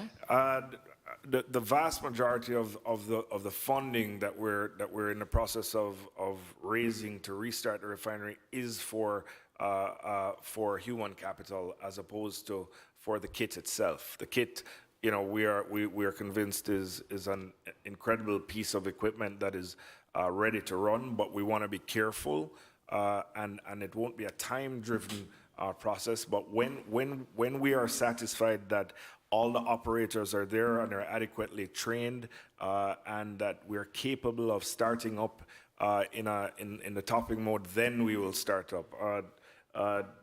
You know, in terms of salary ranges, perhaps Fermin, you could. Implement the comments from Mr. Chambers. You were asking about the previous incidents and Please, whatnot. as you begin to testify, please state your name and title, and then proceed with your response. My apologies, Senator. My name is Fermin Rodriguez. I'm representing Port Hamilton as a refinery manager. To complement what Mr. Chambers was talking about and to clarify a few items, based on my original testimony, every single piece of equipment that would be on topping operations would be inspected and reconditioned if we have to do it. Okay. And that, my time is limited. I spoke to salary ranges. You know, I understand what you're saying, but I think my time is almost up. So is there something you could provide through the chair? Do they have an example of the types of jobs and salary ranges that you could provide? I mean, just off the top of my head, I would say Yeah. it's a difficult question to answer because there are so many different types of that's people why that I we would be. said, you know, because of time constraints, and you know, you might not have it off the top of your head. Through the chair, if he could provide a listing to us, that would be very. I mean, it might be. I mean, we can. You want a listing of what the organizational structure is going to look like? No. No. In regards, you spoke to about you're going to be bringing on about 150 workers. A total of 170. Yes, ma'am. Okay, that's what I'm asking you about. Could you share with us some of those types of jobs, what those ranges are, etc.? If you don't have it directly off your head, I'm requesting through the chair that information be provided. I don't have it off the top of my head, and I would be happy to provide it. Thank you very much. Did I hear my time was called? Did it long ago. Thank you so much. I do apologize, but I appreciate, Mr. Chair, for your indulgence. Thank you. Not a problem, as this is very important to all of us. I need some clarity here. Maybe I can get from Attorney Kiwaka. What's the specified amount ordered by the courts to be paid by whether it's Port Hamilton, Refining and Transportation, West Indies Petroleum, to the Virgin Islands government? You know, I'll need to revisit the file that I'm looking at, but it was my understanding that it ranges from somewhere in the tune of 7.5 million. Correct. There are 3 defaults. There was a default that occurred prior to the bankruptcy proceeding. When the government sent notice, that's when Limetree filed for bankruptcy. As a result of the bankruptcy, there was an automatic stay, which means that the government could not issue notice of default for the 2 other defaults that occurred after the bankruptcy proceeding was initiated. At the time that the bankruptcy court approved the sale and transfer of assets and everything else that occurred in the bankruptcy proceeding, there was a 7.5 million plus that needed to be cured under the refinery operating agreement. That cure occurred through accessing the line of credit that was made available as a financial assurance pursuant to the terms of the operating agreement. So that cure, that 7.5 million, there's not an order that says Port Hamilton pays 7.5 million. The arrangement is that the default and the curing of the default would happen through accessing the line of credit. And I believe that's the steps that we took. And I believe it has been cured. Mr. Simmons, if you. The June payment has been made through the letter of credit. We sent the default notices for the September 2021 and December 2021 payment, but there's a 90-day cure period, so we have to wait the 90 days, believe, which will be up in August. At that point, we will move on the letter of credit for the draft for that 5 million plus. So you sent default letters to whom? To Limetree. Mr. Chairman, Thank you. if I may. Yes, you may. Identify yourself. Danville Walker, Senior Vice President for West Indies Petroleum. I wish to reiterate that West Indies Petroleum is not liable for any of those payments in no way, shape, or form, for the record. Thank you. I believe we're up to Senator James. Before we go to Senator James, let me recognize the presence of Senator Franklin D. Johnson. Welcome. And Senator Samuel Carrion. Welcome. Senator James, you're recognized for your 8 minutes, followed by Senator Potter, then Senator DeGraff. Yes, good morning, everyone. Or I should say good afternoon. I just want to make it clear, about 2 to 3 senators spoke already, and we haven't received that list, so the clock is ticking. And my question is to the new owners, what is your relationship with EPA regarding the possible restart of the refinery? The reason why I'm asking that, I read a letter or some documents speaking about a prevention of significant deterioration permit. Can you elaborate or somebody speak to your relationship with EPA and making sure that we get that PSD permit in order to move forward?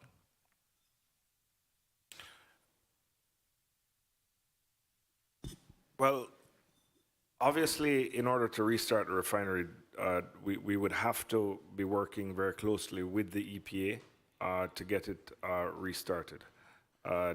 It's idled at the moment, and the most important thing, for us to do is to have the EPA approval to get it done.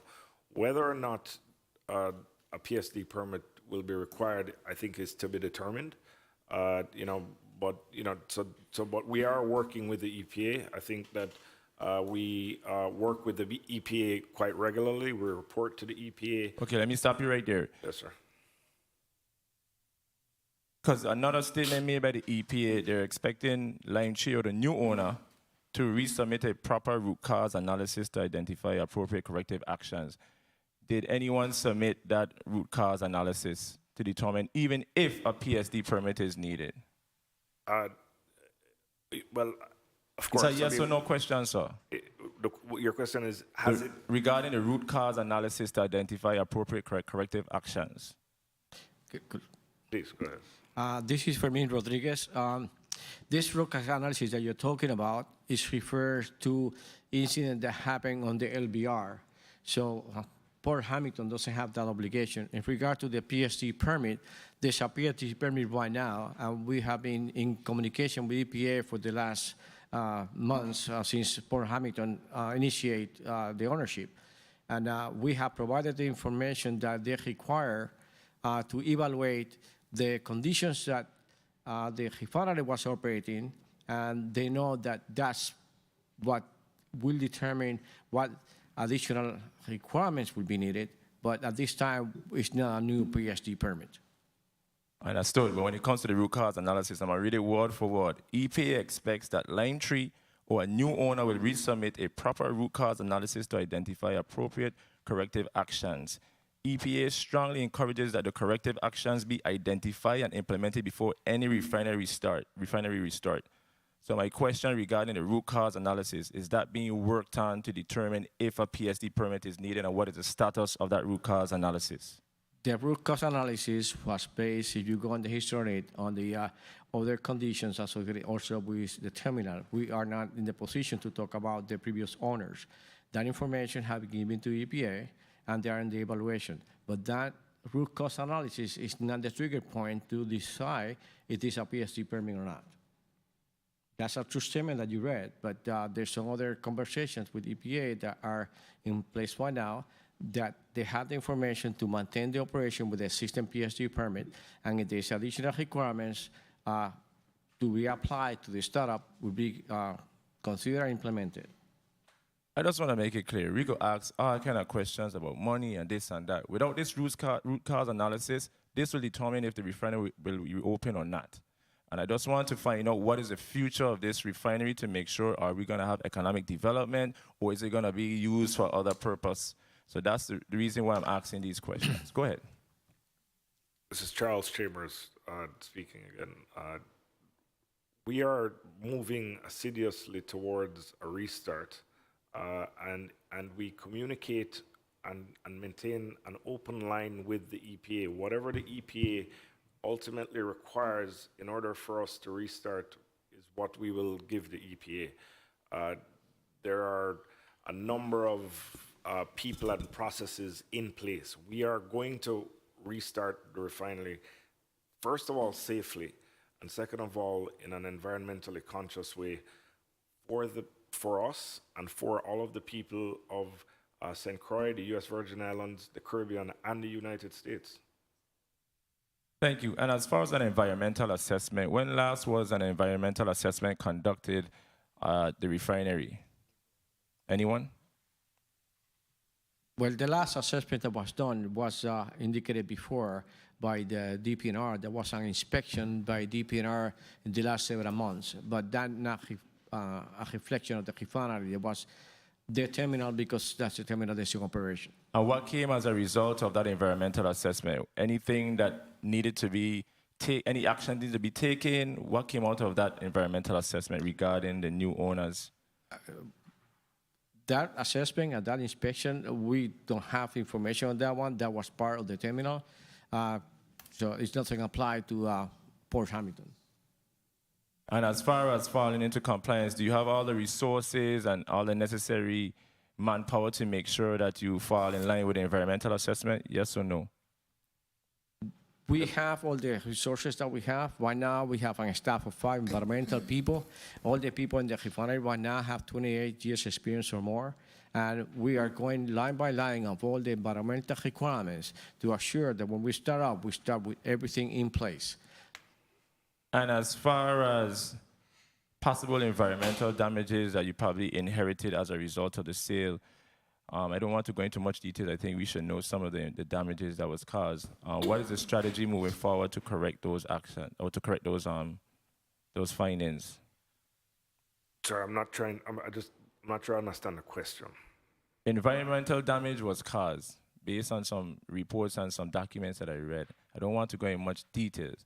As far as environmental assessment with DPNR, I just want to make sure, as far as corrective actions, what steps are being taken, because all of this started because of environmental issues, and you inherited some environmental issues, and I just want to know, are we getting in compliance to make sure that we have an overall assessment and implementation when it comes to our environment?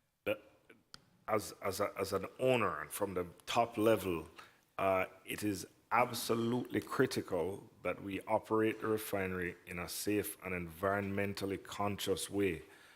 Not to mention how it is that we want to participate socially with the people and the island of St. Croix. But safety and environmental responsibility is paramount to us, and it is the #1 thing, not only for us, but for any investors or investor groups that we may bring into the fold to get the restart done.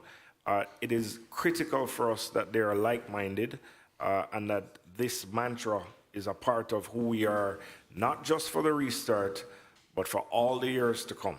Thank you. I just want to make it clear. I once worked in the refinery straight out of high school, so I know the importance of the refinery. But of course, the biggest concern here today is the environment, and I just want to make sure that we do just that, so the people of St. Croix, specifically Frederickstead and the neighboring neighborhoods, that they don't be affected. Mr. Chair, if I just ask one last question with your indulgence. You may.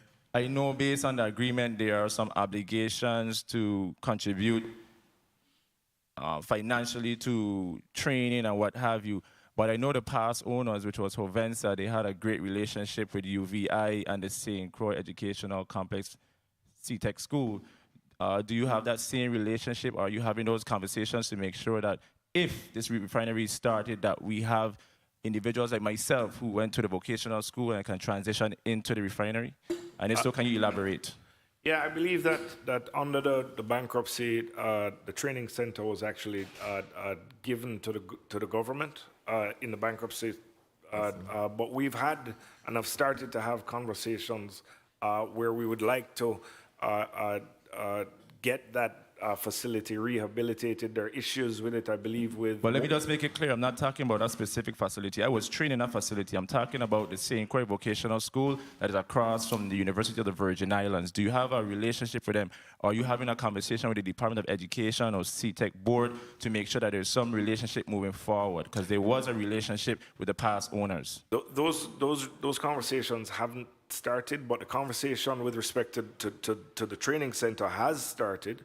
And we would really like, we want to get the refinery restarted and then to train people, Crucians, so that they can fill the roles in the refinery. That makes great sense. I mean, I think that Hess, when originally operated as Hess, had an incredible program for training and having Crucians be an integral part of the property, and that is absolutely where we want to go to. I mean, I think that our assessment of the globe says that where this refinery is, its current state or ability to perhaps get into the production of green naphtha and diesel as part of our next phases, that this refinery might be open for another 30, 40 years. I don't want to abuse my time. Thank you, Mr. Chair, for your leniency. Let's talk in more action, and hopefully with President Biden and his mandates, I hope and pray that this refinery do get up and running because it's well needed. Thank you, Mr. Chair, for the time. Thank you, sir.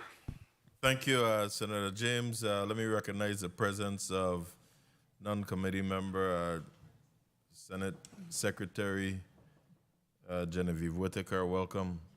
Before we proceed to the point of inquiry and to Senator Pata, Mr. Rodriguez, you spoke to the activities being conducted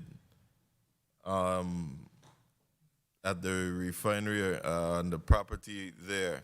You talked about maintaining all idle refinery equipment, coordinating inspections of the equipment, cleaning out units that still contain product left when idle, etc. And 2 more points. Are you selling any equipment on that property from that property? No. Absolutely none? You mean selling equipment? Selling, yes. No. And you have not sold anything either? Not that I'm aware of, no. Okay.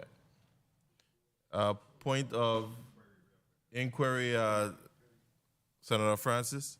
Thank you very much, Mr. Chair. I just wanted to ask Mr. Rodriguez, who has been with Jovensa Hess. You also work with Limetree? Yes, I did. Refinery, correct? That's correct. What is the hindrance in identifying those 4 additional locations for the monitors? Could you repeat the question? I cannot hear the well. What has been the hindrance of identifying the 4 additional locations for the monitors that was recommended to Limetree Bay Refinery previously by EPA and also the local government? You're talking about the 4 new locations for the monitoring?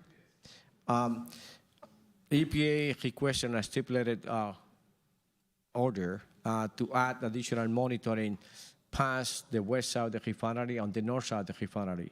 Right now, we have immediately in the quadrant from north to west, from Machuchal to the track. We're going to go further up by Country Day and that same quadrant. So that will be established and installed prior to startup.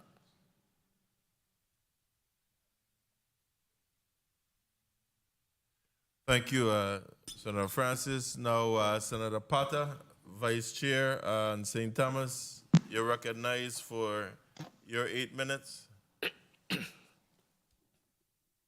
Thank you very much, Mr. Chair. Good afternoon, everyone.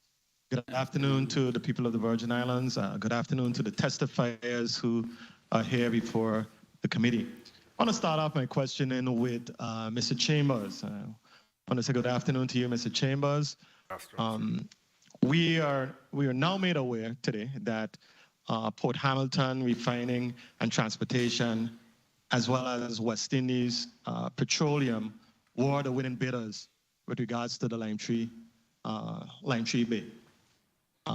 If both were successful bidders, how did Port Hamilton ultimately receive ownership rights?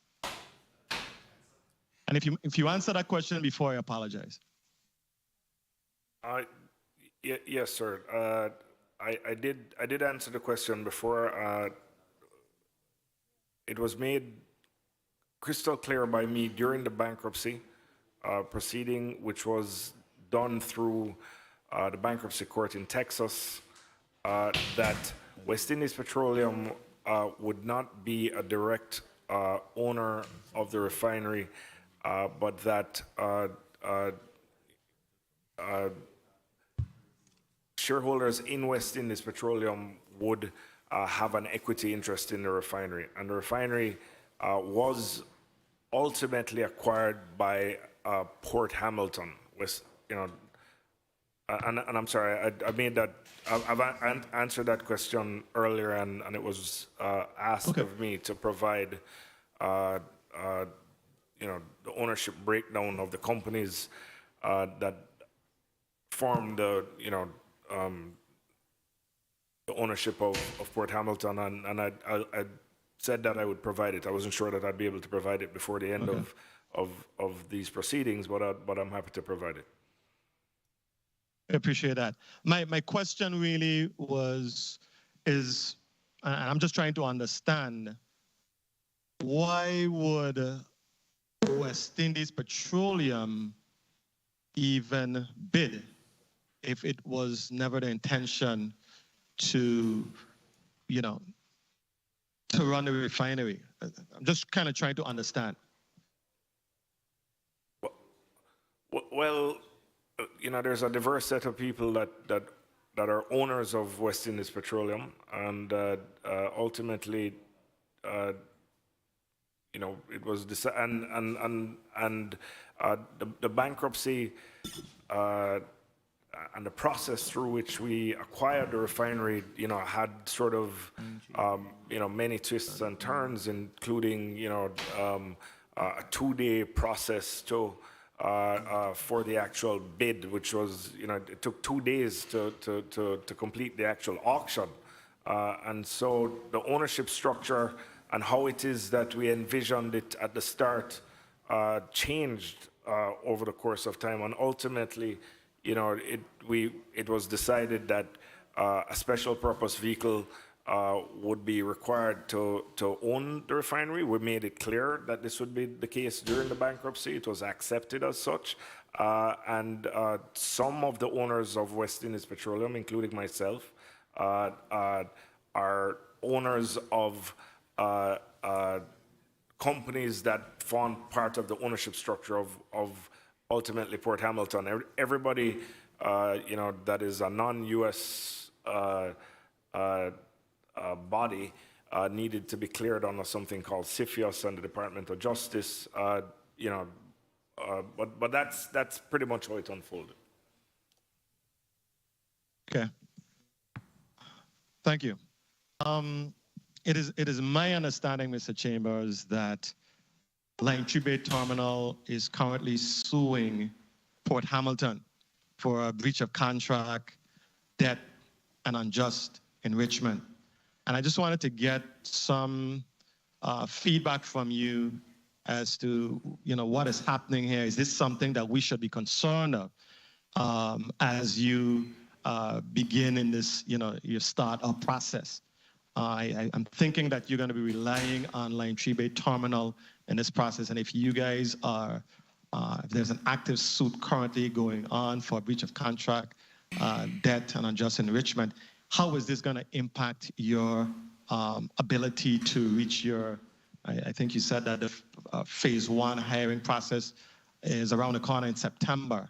Can you give us any comments, any feedback on that? Yes, sir. Well, first of all, I was advised that, anything that I would say with respect to ongoing litigation could potentially impact that litigation, and so, comment on the actual lawsuit itself, I need to stay away from that. But I can say that, we are obviously crystal clear that there needs to be a very good relationship between Limetree Bay Terminals and Port Hamilton, and we are working towards that. I think that a disagreement about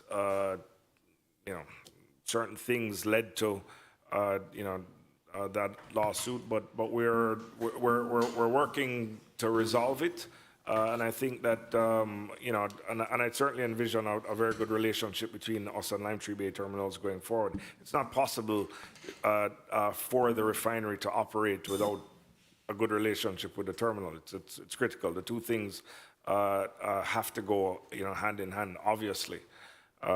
So I don't envision there being a problem, a problem going forward. And as a matter of fact, we are, I said we're working towards it. We're actively working towards resolving the issue, outside of the court proceedings. And I think that will be concluded shortly. I'll go further to say that, we have engaged in a process that we're on time with, towards getting the refinery restarted. And that process involves and includes engaging, sort of the international community, the financial community, to capitalize or to raise capital to get the restart done. And I think that we're quite close to doing that. And once that process is complete, you can expect to see us moving towards a restart in fervor.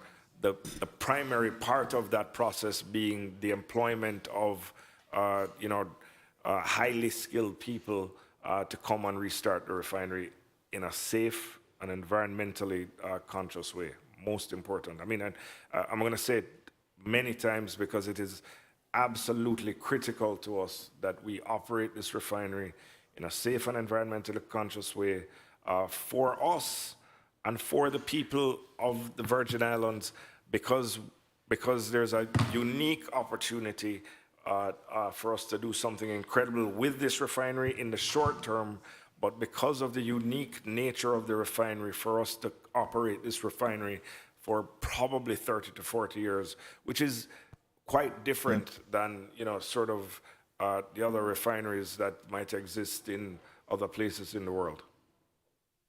Thank you, Mr. Chamber, for your response. Thank you very much. And just following up with that and considering, and this is not of your doing, of course, but considering the extraordinary burden that the residents of St. Croix have had to endure, really from a health and safety perspective, thousands of people literally have gotten sick over the years, from chemical emissions and the like.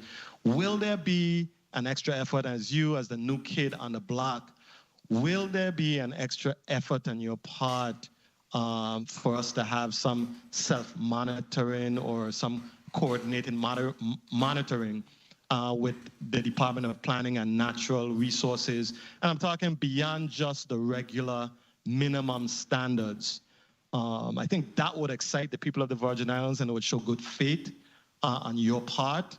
We know what we have experienced over the years, and I think that this new start will be an opportunity for us to do things the right way, and for the people of the Virgin Islands to have some confidence that you are going to be doing more than just the bare minimum with regards to the monitoring and the safety standards of the new refinery.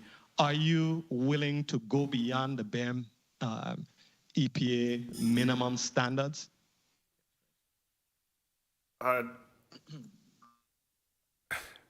Safety of the people that come to work at the refinery every day, knowing that they're going to leave the refinery as good as they came, if not better. It's paramount. All the people of the Virgin Islands, people who are in close proximity to the refinery, are incredibly important constituents. Part of the extraordinary opportunity for us is that we got into this refinery at such a low price point.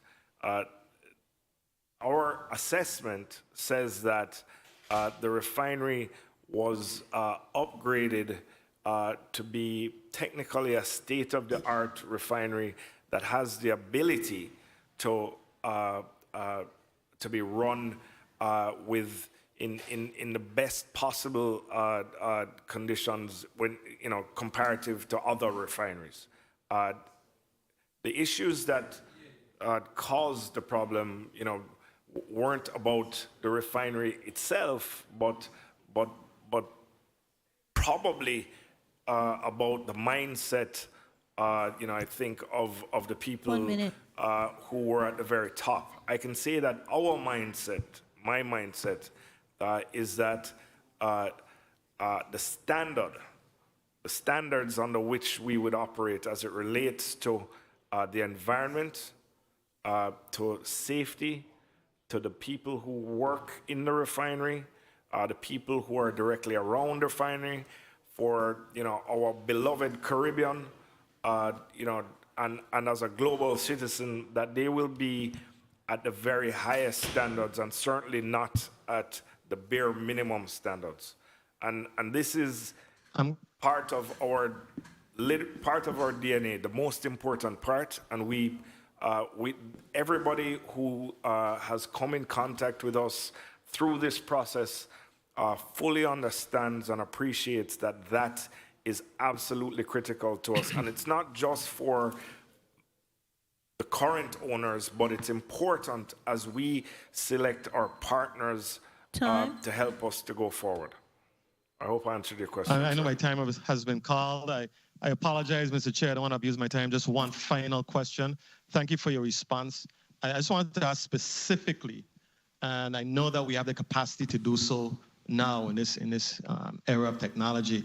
Would you be willing, Mr. Chambers, to place computers at DPNR that would allow the department to get instant data regarding emissions? I know that it is possible for you to do so, and I think we would be comforted if your answer was yes. And I'm a little disappointed, I must say, that DPNR is not here today and we don't have at least a representative, even via Teams, to participate in such an important hearing. But would you be willing to have the computer system placed in DPNR that would allow the department to get instant data, instant feedback regarding emissions? Thank you very much, Mr. Chair. You can answer on the chair's time, sir. This is Fermin Rodriguez, if I could complement that. Right now, we have a computer system that indicates all the monitors information in the headquarters on EPA. Working with DPNR to have that same information at moment notice, that's something that could work out. So the answer is yes, sir. Thank you, Mr. Chair. Thank you, Senator Potter. Before we move to Senator DeGraff, I want to go back to you, Mr. Rodriguez. I did ask if you were selling any equipment there based on the activities being conducted that you spoke about at the property. Let me ask you, who exactly is the Port Hamilton point person on the ground? I have been appointed to be the point person in Port Hamilton on the ground 2 weeks ago. Say that again? I have been appointed to be the person representing Port Hamilton here. I was appointed to be the refinery manager 2 weeks ago. 2 weeks ago. So who was the representative before you? That was Neil Morgan. He retired. And so you have no knowledge of any sale of equipment? Because looking at a document where you all are selling Port Hamilton Refining and Transportation LLLP, located in Christiansted, Virgin Islands, United States, that you're selling a catalyst. May I comment on that, sir? Let me hear from the point person on the ground first. At one point in time, it was indicated that the catalyst of the platform was going to be used as a collateral for a loan. That was an evaluation that was done. It was not intended to sell it, but there was a lot of comments back and forth that it's sold or used as a collateral. But it is in the refinery. It had not been sold, and there are no plans to be sold. And is this equipment, would this equipment be needed for the startup of the refinery? No, the unit that's going to have the catalyst, which is not equipment, it's just a catalyst that goes inside equipment, will not be used for the topping operation at this time. Okay, I apologize, but I didn't understand. But May I comment, sir? You may. With your Thank you. name and title first. Charles again? Chambers from Port Hamilton, sir. The intention is to restart the refinery in the topping mode. As I'm not sure if you're aware, but the refinery has two wings, if you will. One of which is technically obsolete, and there could be in the future, equipment that is unnecessary, not needed. To run the refinery and our operations that may have value that we could realize, in which case we could sell that equipment. And we did conduct, as part of the process to bring these investors into the fold, an assessment of what is the value, the potential value, but it is absolutely the potential value of all of the equipment, but especially equipment that would not be necessary for us to execute our plan to restart and run the refinery. So we did an assessment, but we have not, since Port Hamilton has taken over the refinery, not one piece of equipment has been sold.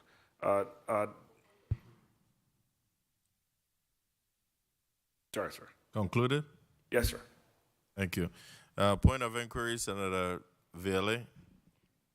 Then we're going to Senator DeGraff. Thank you, Mr. Chair. You said since Port Hamilton have taken over the refinery, and that date is what in your mind? The 23rd of January, sir. Okay, so you have not sold any catalysts? No, sir. Okay, thank you. Point of inquiry, and then we're going to Senator DeGraff. Point of inquiry, Senator Johnson. Good afternoon there to all. Good afternoon to all the testifiers. And I'm still in line with that line of questioning. Is it your intention to scrap and sell the metal from the older part of the refinery in order to obtain finances to start the rebuild and start the process of the new part? I think that it would be. I think it would be practical if there is equipment there that has value that will not be used in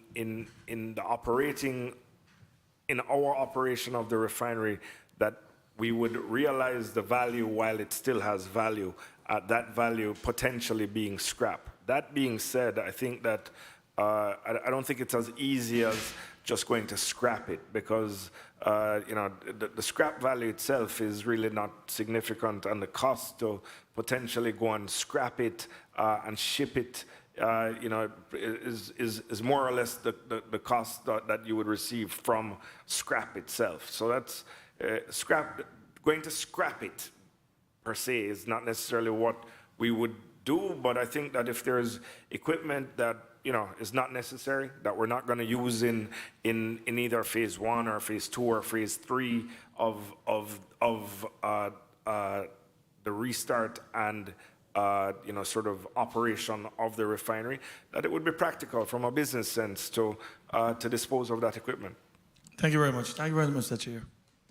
Thank you. Senator DeGraff, you recognized for your 8 minutes. Thank you, Mr. Chair. Good afternoon, colleagues. Good afternoon, testifiers, all viewing, listening, and present. For the record, I didn't vote for the refinery. I voted no back in when I put down the record out front, so they know where I stand. And my main issue was the safety to the people of St. Croix and the territory. I didn't believe that was taken into consideration. The great jobs, the boost to the economy, yes, yes. But at the risk of the safety to the people, to me, is not even close. That's number one. I recall Attorney Walker, the refinery, once it was sold, the government was supposed to get, it was either 10 million or 10% of the sale. I may be wrong, I don't remember the specifics, but could you elaborate on that for me?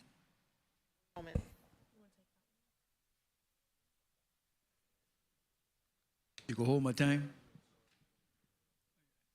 Please hold the senator's time while they look for the information.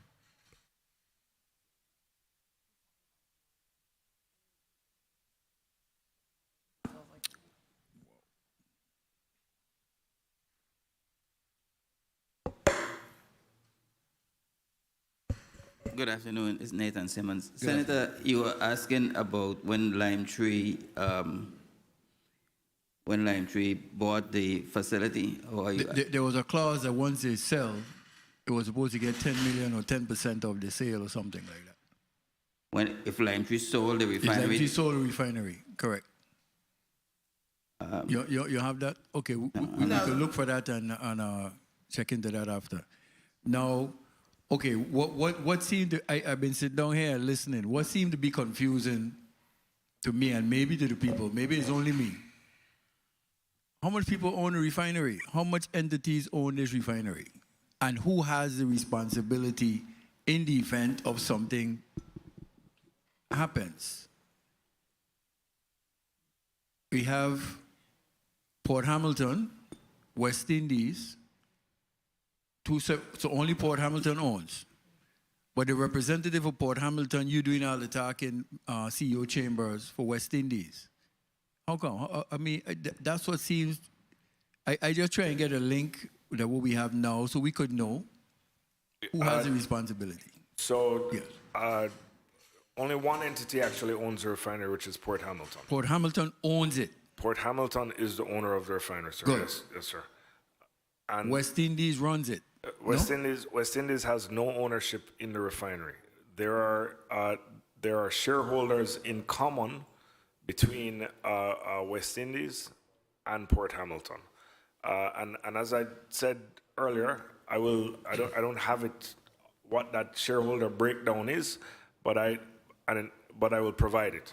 Right, but with all due respect, like I said, then Mr. Rodriguez is who it is and need to be hearing from. How come you're the spokesperson today? I ain't trying to be facetious in any way, making fun of any.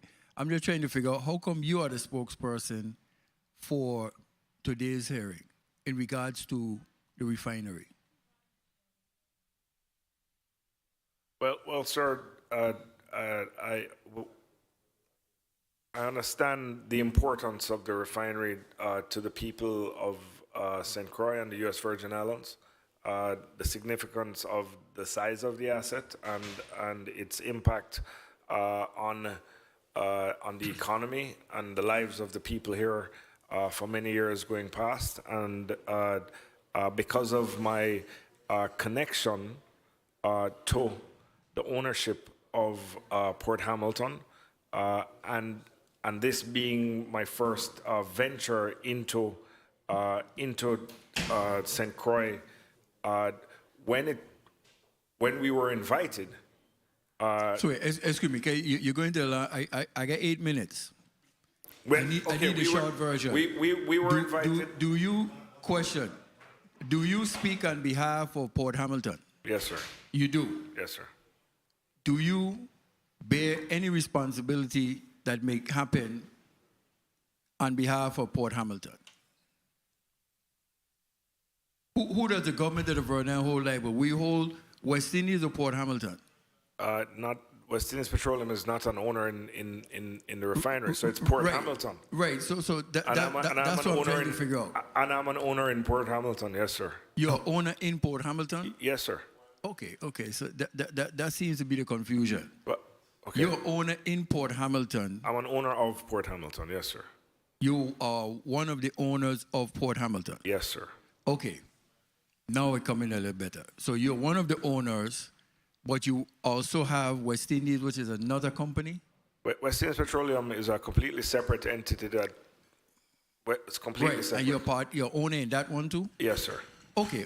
And that's all I'm trying to get cleared up. You're owner in both. And yes, you're the CEO for Port Hamilton or West Indies? West Indies Petroleum, sir. Okay, and what's your title and position in Port Hamilton other than owner? That's my title. Just principal, yes, sir. Okay. See, we're getting somewhere. That's what I'm trying to figure out. Now, when the refinery was looking to restart, they were looking into a timeline. I think in 2020, we had a specific type of fuel oil for ships that the refinery was trying to lock into that particular date and get that particular type of fuel oil. Has that window closed for that particular type of fuel oil? We were trying to, I think, in 2020. No, sir, it has not. The window has not closed. No, sir. What is the window for getting the refinery up and going in respect to that particular type of fuel oil? The timeline for the reopening of the refinery is when we have all the skilled operators who are adequately trained to operate the refinery in a safe and environmentally responsible way. And everything. Not to cut you off, but you come to the right place. St. Croix got him. St. Croix got him. I'm incredibly happy to be here, sir. Okay. Again, St. Croix have the people with the knowledge to run this refinery. Now, one of the main problems I had was Limetree Bay was self-monitoring. Self-monitoring sounds to me like a very bad idea. Very, very bad. Are you going to be self-monitoring when the refinery opens? Mr. Rodriguez. Is it yes or no? Yeah. Mr. Rodriguez, you're the expert. Yes or no? When you're talking about self-monitoring, you talk about air monitoring? Is that what you're talking about? Well, that was the terminology you used. Most air and everything else, correct? Okay. The answer is no. We're going to have all these monitors that are linked right now with EPA and will be linked with DPNR, so it will be a constant monitoring. How many monitors do we have in place right now? Right now we have 5. 5 in place. Outside the refinery, and we have 9 at the perimeter fence. Okay, and 5 operational, all operational? All operational. All monitored by EPA? Yes, and they are linked with EPA. Okay, good. The disbursements that they had prior to you taking over during Limetree Bay time and the cleanups for the people of St. Croix, are you responsible for finalizing those cleanups and or you have no responsibility toward that? Legally, we're not, sir. Legally, you don't. Okay. So, in terms of where Attorney Walker, you are talking about the contract transferring to Port Hamilton. So the contract has transferred to Port Hamilton. Time. And okay. So when they transferring to Port Hamilton, doesn't any responsibility for the cleanup and processes? I do apologize for pointing. Does the cleanup processes and those things regarding what happened during Limetree Bay time, is Port Hamilton responsible for that? For those? I don't recall seeing that language in the order. It's my understanding that Limetree is still handling that, but I would need to confirm that. You need to defer it, you said? I would need to confirm that. Confirm. Right. Okay, so just in closing, Mr. Chair, so again, so Limetree Bay still has a part of Limetree is the terminal operator. Right. Right. They're the terminal operator, which is separate from the fuel bunkering. Correct. Correct. You guys for the refinery have fuel bunkering. Or the terminal end is the fuel bunkering. We maybe West Indies Petroleum, which is a Jamaican company, is involved in the business of supplying fuel to ships, which is an activity that is called bunkering. West Indies Petroleum is not an owner, sir, of Port Hamilton, but as CEO and an owner of West Indies Petroleum, I also happen to be an owner of Port Hamilton, which is the refinery. Okay, so just in closing, Mr. Chair, then fuel bunkering and the terminal does the same operation? No. Separate operations? So one twisted. second, stop. Yeah, everybody, it is twisted. everybody, stop. It is. I asked that once a response is being made, that you identify yourself with the entity. And that's because the stenographer is on the other end. I just want to make sure that our record is clear. And senators and testifiers, I'm not rushing going anywhere. So please, one at a time. That's how you're rushing, yeah. My apologies. Key Walker, General Counsel to the PFA. Limetree is the terminal operator and remains the terminal operator. Port Hamilton is now the refinery operator. So the storage and bunkering is Limetree. The refinery is Port Hamilton. And just including, I'm aware of it. I'm just saying now what's being explained, and you throw West Indian into the mix. It caused a whole bundle of wax. But again, I appreciate the time. My time has been called. Thank you for the time, Mr. Chair. Thank you, Senator DeGraff. Commissioner Evangelista. Good afternoon, Senators. Richard Evangelista, Commissioner of Department of Licensing and Consumer Affairs. As the agency that issues the business licenses, I'd just like to correct for the record as we move forward that Limetree Bay Terminals operates the terminal, not Limetree, so that the record is clear. Limetree Bay Refining, that used to operate the refinery, is now operated and licensed to Port Hamilton. Thank you. You're welcome. And that's exactly where I was going to go back to, because that's been creating some community confusion as to who owns what, who is the actual owner, etc. So we're talking Port Hamilton refining and transportation, and we're talking West Indies petroleum. So who is actually licensed by you, Commissioner Evangelista of DLCA in the U.S. Virgin Islands, is Port Hamilton? Yes, Senator. Port Hamilton Refining and Transportation, LLLP, is the business owner for the refinery. So my question to the gentleman here, whenever we Google or try to find information on Port Hamilton, it most likely takes us over to West Indies. Why is this? Can anyone tell us? I don't know. I don't necessarily understand the way that Google operates, sir. Is one of these companies being used as a special purpose vehicle? Port Hamilton was created as a special purpose vehicle to acquire the refinery, sir, through the bankruptcy. So that's where it is. So Port Hamilton is the SPV. Yes, sir. Okay. Senator Vielle, you're recognized for your 8 minutes. Thank you, Mr. Chair. So who is the CEO of Port Hamilton? There's no CEO of Port Hamilton, sir, at the moment. There's. Okay, you said you're the owner. So who runs and makes all the decisions for Port Hamilton? Well, I'm one of the people who makes the decisions. One. We talking about the restart of $1 billion facility. Who is the person in charge of Port Hamilton in reference to the restart of the refinery? The responsible officer for the refinery is Mr. Rodriguez, who is here in his capacity as the manager. Who does Mr. Rodriguez report to? Mr. Rodriguez would report. Who does he report to? He reports to There are two managers. Don't answer. Mr. Rodriguez, who do you report to? I report to Mr. Chambers and Mr. Dave Roberts. Who was the point person before you? The point person here was Neil Morgan. So you're familiar with Mr. Neil Morgan, Mr. Chambers? Yes, sir, I am.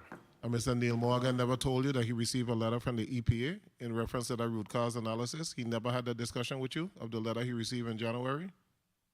No, sir. I'm aware of the. You're aware of the letter from the EPA?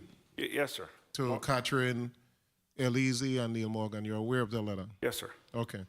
And you're aware that in the letter, they said that Limetree or whoever attempts to restart need a root cause analysis. Are you aware of that? Yes, sir. So have you responded with a root cause analysis as requested by the EPA? This is Fermin Rodriguez from the PHRT. That letter was issued to Neil Morgan and Kathleen Elise that you said. That's the same letter that Senator James was referring to. Yes. That root cause analysis was associated with the incident that happened in the I terminal. know what it's associated with, But and they're that saying, we hold would on, because we spinning wheels. No. We know what took place, and the EPA clearly said before you try to restart that particular unit with that particular flare, you need a root cause analysis. And I'm asking a simple question, was it done? They sent a letter in January stating that whoever attempts to restart the unit, you need a root cause analysis. I'm asking if it's done. You're saying it was Limetree, was this or that. The unit is still there. It doesn't make a difference. Who's the owner? It doesn't make a difference. Has it been done, or are you attempting to do a root cause analysis? Based on what we discussed, if I have 1 minute, that root cause analysis was with operation in the terminal. That's not part of the responsibility of the LBR or Port Hamilton. So what? They have to answer that question. What mishap did we have with the terminal? What's that? What was the mishap with the terminal that we needed a root cause analysis for the terminal? Did EPA request or require a root cause analysis for the flare? The letter that you were referring to doesn't have anything to do with the flare. I'll ask again. Have they, in any documentation or any conversation, absent that letter, asked for a root cause analysis of the flare and what took place with the mishap that caused the refinery to close? Those answers were given by LBR to EPA. No, but you have it now. You're trying to restart. No. Have you requested a transfer of the LBR permits to Port Hamilton? I don't understand what you said. The permits, EPA permits that were granted to Limetree Bay Refining, have you requested that those permits be transferred to Port Hamilton, or are you applying for new permits? Those permits are in effect, and by now we are in the process of providing information to EPA to see if there's some permits required to be complemented. And EPA have said that they have not made a determination as to whether or not they're going to transfer the permits or they're going to request new permits. No, the permits are there. They have not indicated that they were transferred or they pulled permits. So have you written documentation to EPA to transfer the permits to Port Hamilton? We provided information to EPA for them to evaluate the permits. We don't go to EPA to request permit transfers. That was part of the bankruptcy transfer on the titles. And EPA said that they are not sure if they're respecting any part of any bankruptcy proceeding in reference to transfer of permits. And they said they will engage in Department of Justice. I mean, that I read the whole conversation. Could you repeat what you said about the Department of Justice? Let me come back for that question. You said the first phase is what, 170 employees? Yes, sir. And in order to get the plant up and running, how many individuals you need? We will ramp up to 170 employees in order to get the first phase going, sir. 170 employees to get the unit restarted? One of the units restarted? Yeah, the first phase stopping operation will be 173 operators. Now, which unit you're trying to restart? That will be the crew unit and the associated equipment, which is a fraction of the entire configuration that LBR had before. Now, how long you've been there, Mr. Ephraim Rodriguez? How long you've been with Limetree and Hovensa and Hovic? 34 years. How much? 34 years. And you believe that 170 individuals could run a unit? The answer is yes. The configuration that we have right now is a fraction of what was LBR, and LBR was a fraction of the entire refinery. LBR had at one point over 3,000 employees. When they were restarting the unit down to 1,000 and it wasn't successful. And we think we could do it to 170 employees. The amount of people that you are referring to was for the construction and reconfiguration, but not the operation. The one that we're referring to on 173 is just for the operation of the system. Prior to that one, there will be some more people to do the inspection and potential repairs and recondition the units to operate the refinery. But for the operation itself, 173 people. The terminal has over 600 employees, and they're bunkering fuel. Are you telling me a refinery, you're going to have 170? Look at your nickel and dime in the whole situation. It looks like it's a serious nickel and dime that you're doing. Do you have investors? Do you have potential talks? You expect to close when? I'm sorry, what was the last part? Do you have investors? Are you close to finalizing a deal? Yes, sir. And, I mean, on the contrary, there's certainly no nickel and diming. I think that's your perspective. I'm telling you what's my perspective. I don't see 170. I'm not going to agree with that. I don't even know who are the owners, so I can't agree. Do you have local ownership in the ownership group? From St. Croix, sir? From the Virgin Islands? No, sir. The person that was affiliated with Excel is no longer with the group? He's not from the Virgin Islands, sir. Yes, his name is Dave. Is Excel a company based in the Virgin Islands? No, sir. Is Excel operating in the Virgin Islands? I believe they may be operating in the Virgin Islands. They may have in the past, sir, certainly with respect to this refinery.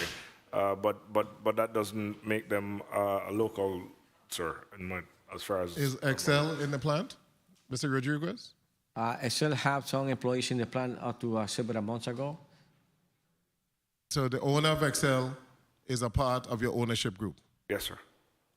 Is there anyone else that has a business in the Virgin Islands that's a part of your ownership group that lives outside of the territory? Can you repeat? That lives inside of the territory? No. Has a business inside of the territory, but could live outside of the territory? Not to the best of my knowledge, sir, no. The last time you spoke to DPNR was February. Why is there a reluctance to continue to have discussions with DPNR as to your possible startup and the progress you're making and to lay out a plan? Have you submitted a plan to DPNR as to the possible restart of the refinery? This is Fermin Rodriguez again. There's no reluctance in talking with DPNR. We talk with DPNR and we submit the permits that we need to submit to them. At this time, we are in conversation with EPA on a constant basis. As a matter of fact, we talk with them every 2 weeks, and DPNR is part of that conversation. DPNR letter from the Commissioner. Since this February correspondence, we have not received any information from Port Hamilton or the EPA regarding the resumption of refining operations. So that's from February. That's a correct statement. Say that again? That's a correct statement. There's no formal correspondence with them, but there's communication with them. And I'm asking a question as to why are you not keeping DPNR, which is a local regulatory entity, in the loop as to what is going on?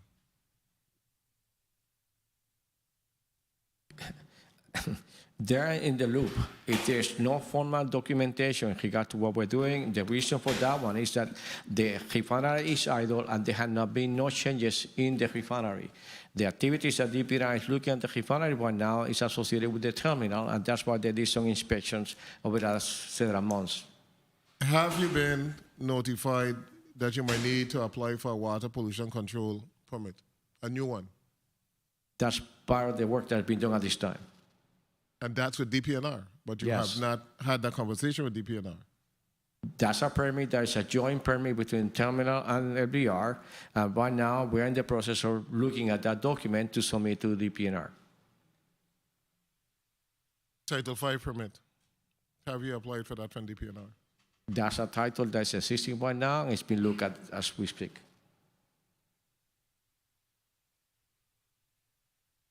It's, Mr. Chair, I'll finish. My time has been called. It's hard for me to believe that we're having a conversation here absent knowing who owns the refinery and who's the ownership group.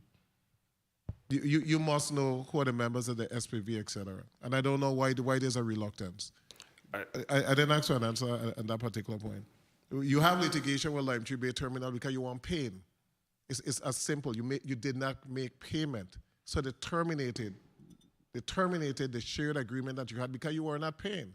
You're saying that you're going to be able to settle because you're expecting to get an investor and then make payment. But the Port Hamilton is literally broke because you can't make the monthly payment or the quarterly payment, I think it's monthly, for the shared agreement. You made one or two and then you stop. Why haven't you made the payment for the shared agreement that you signed? What's the reason? This is Charles Chambers here speaking, sir. I don't believe that information is accurate.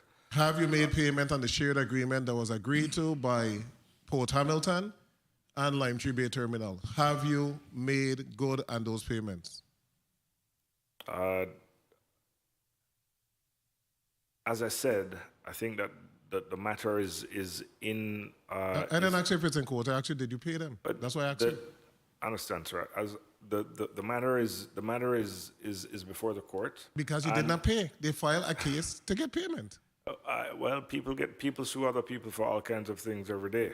And people try to hide stuff it's under litigation and they can't talk. I'm sorry, sir? People try to hide stuff by saying it's under litigation, so I can't speak. But I ask you a direct question. Do you have outstanding payment under the shared agreement that was agreed to by Port Hamilton and Limetree Bay Terminal? And the answer is yes. We got to get the court document to say that that's what they're filing. They want payment. Is there a question? I'm not sure, sir. Thank you, Mr. Chair. Thank you. You know, when playing in the sandbox, we need to know who we're playing with. And I'm still hopeful that we'll be able to get the listing. Now, I think the question was asked about Excel when I stepped away. Was that answered? What is your relationship with Excel? The principal of Excel, Mr. David Roberts, is and also a principal of Port Hamilton, sir. And what's your relationship with Cygnus Capital, and where are they? Cygnus is a Jamaican, let's call them boutique investment bank that acts on behalf of West Indies Petroleum and, and we're associated with them in Jamaica. And is Lukoil one of your investors? No, sir. So do you have a relationship with this company at all? Does Port Hamilton have a relationship with Lukoil? Yes. No, sir. Okay.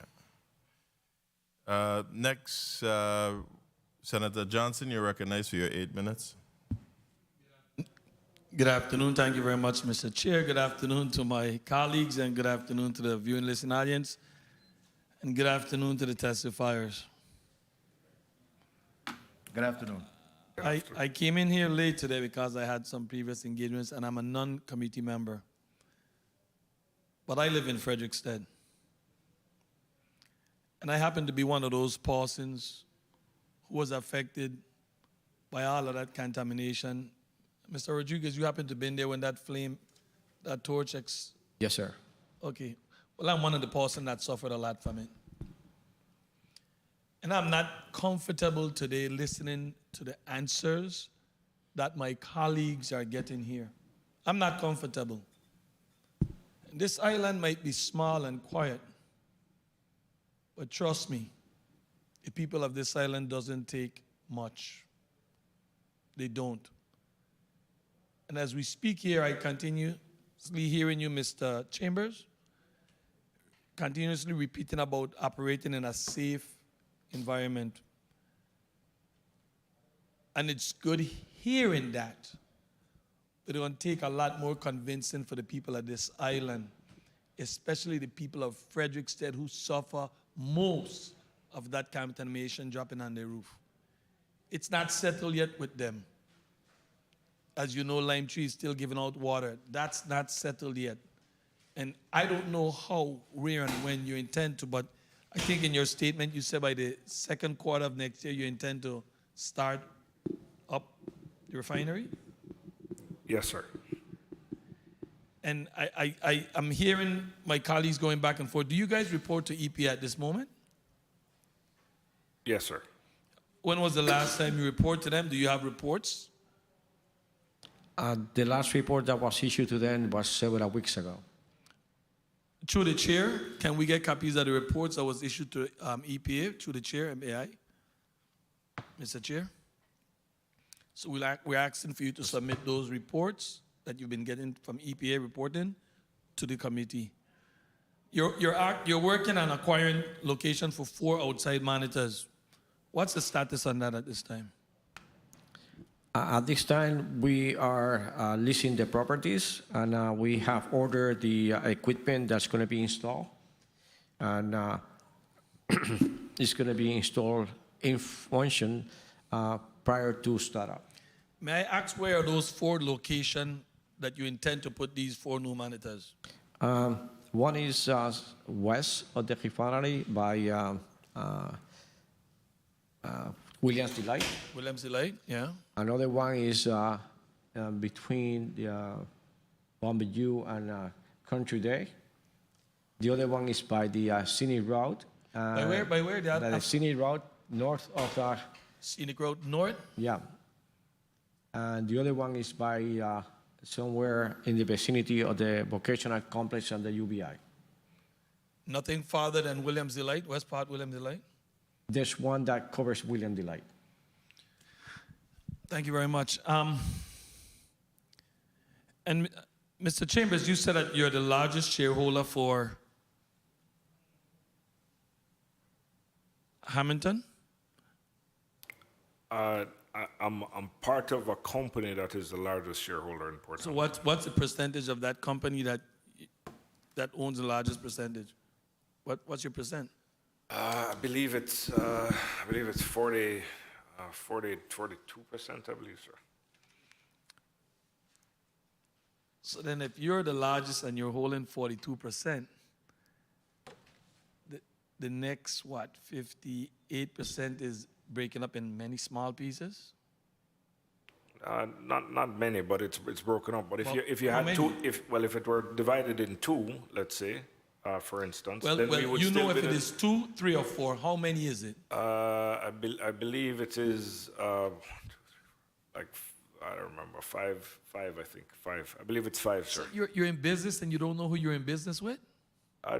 Remember as well, sir, that yes, and we're in business, but remember that we're going through a process to raise the capital in order to get the refinery restarted. There are going to be other owners in the refinery other than the ones that exist at the moment. The next 58% is pretty much not secure if you're starting to look for investors then. So you pretty much own the whole thing. Right now you don't. I don't follow the logic, sir. Please. You say you have 42%, right? Yes, sir. So out of 100%. Yes, sir. So who holds the next 58? If it's not 4, it's 5 other companies, sir. Who are these companies? I will provide you're asking me for. I told you I'll provide the names of the companies. I will. I don't think I'll be able to do it before the end of the ceremony. 5 companies you don't know? Of course we know who they are, but you're asking me what they're. I don't. Well, who are the 5 companies? For instance, Mr. Roberts' company, I genuinely don't remember the name of the company. I just don't know it, but I'll provide it. I'm happy to provide it. You know, I'm think, happy to provide it. I think I started out saying to you, right, that I'm one of the persons that suffered from all of that emission that traveled to Frederiksted. And I started by saying to you that the people who suffer most of it is on the western and northwestern part of the island. I think I started out saying that. Yes, sir. And if you're going to come here and don't have the answers for companies that are going to be a part of this startup of this refinery, that's not a good start. It's not a good start, at least not for me. I am not satisfied with what I'm continuously hearing today here. A lot of questions are going unanswered. And now we speak about, how many people are in the refinery right now working? That's 42 people. 42. And how soon you intend to ramp up to that 170? We're going to start hiring some people. You might need to put your name on the record, please, because for the report. My apologies. Fermin Rodriguez, Port Hamilton. We'll start ramping up some more in September. You're planning to ramp up to more by September? Yes, sir. And those people will be actually hired by Hamilton? That will be hired by Port Hamilton. Have you been interviewing people on the island? By now, the people that we have in the refinery, they're all from St. Croix. The job descriptions and whatnot for the operators that are needed are being reviewed by now to make sure that we attract the people that have the skills for it. We are going to be contacting first the people that have families in here to bring them back, and then the balance will be from some other place. All right. On March 2nd, 2022, the Department of Justice and EPA transmitted a letter, and I think this is a letter we keep going back and forth, summarizing a number of requirements that needs to be met before the refinery starts. Have you guys submit any of those requirements or meet those requirements? Have you met them? The letter that you're referring to, my apologies, Fermin Rodriguez again. The requirements and information that they requested have been gathered and is in the process to be submitted to EPA by next week. Again, through the chair, Mr. Chair, when this letter is submitted, I will appreciate if that letter is shared with the legislature so that we can keep a tab on what's going on, because it's going to be very important if you guys are going to be moving forward. And, you know, all of us like to talk about job, and I like to hear job. But one of the richest neighborhoods in the Virgin Islands was Carlton. It was one of the first rich neighborhoods. It was Carlton. It was a condominium, it was a hotel, it was a golf course. And the minute the refinery opened, everybody that doesn't look like me or any of us inside here sold their property and moved to the eastern part of the island. They had a lot of knowledge of the damages that comes from a refinery. That hotel was closed since. The golf course is not in operation. And a very small portion of the condominium is in operation. But it was the first big, rich neighborhood on this island. You couldn't purchase less than 2 acres of land to build your house on. And those kind of guidelines still exist in Carlton. But today, nobody that looks like none of us live in that area because of the refinery.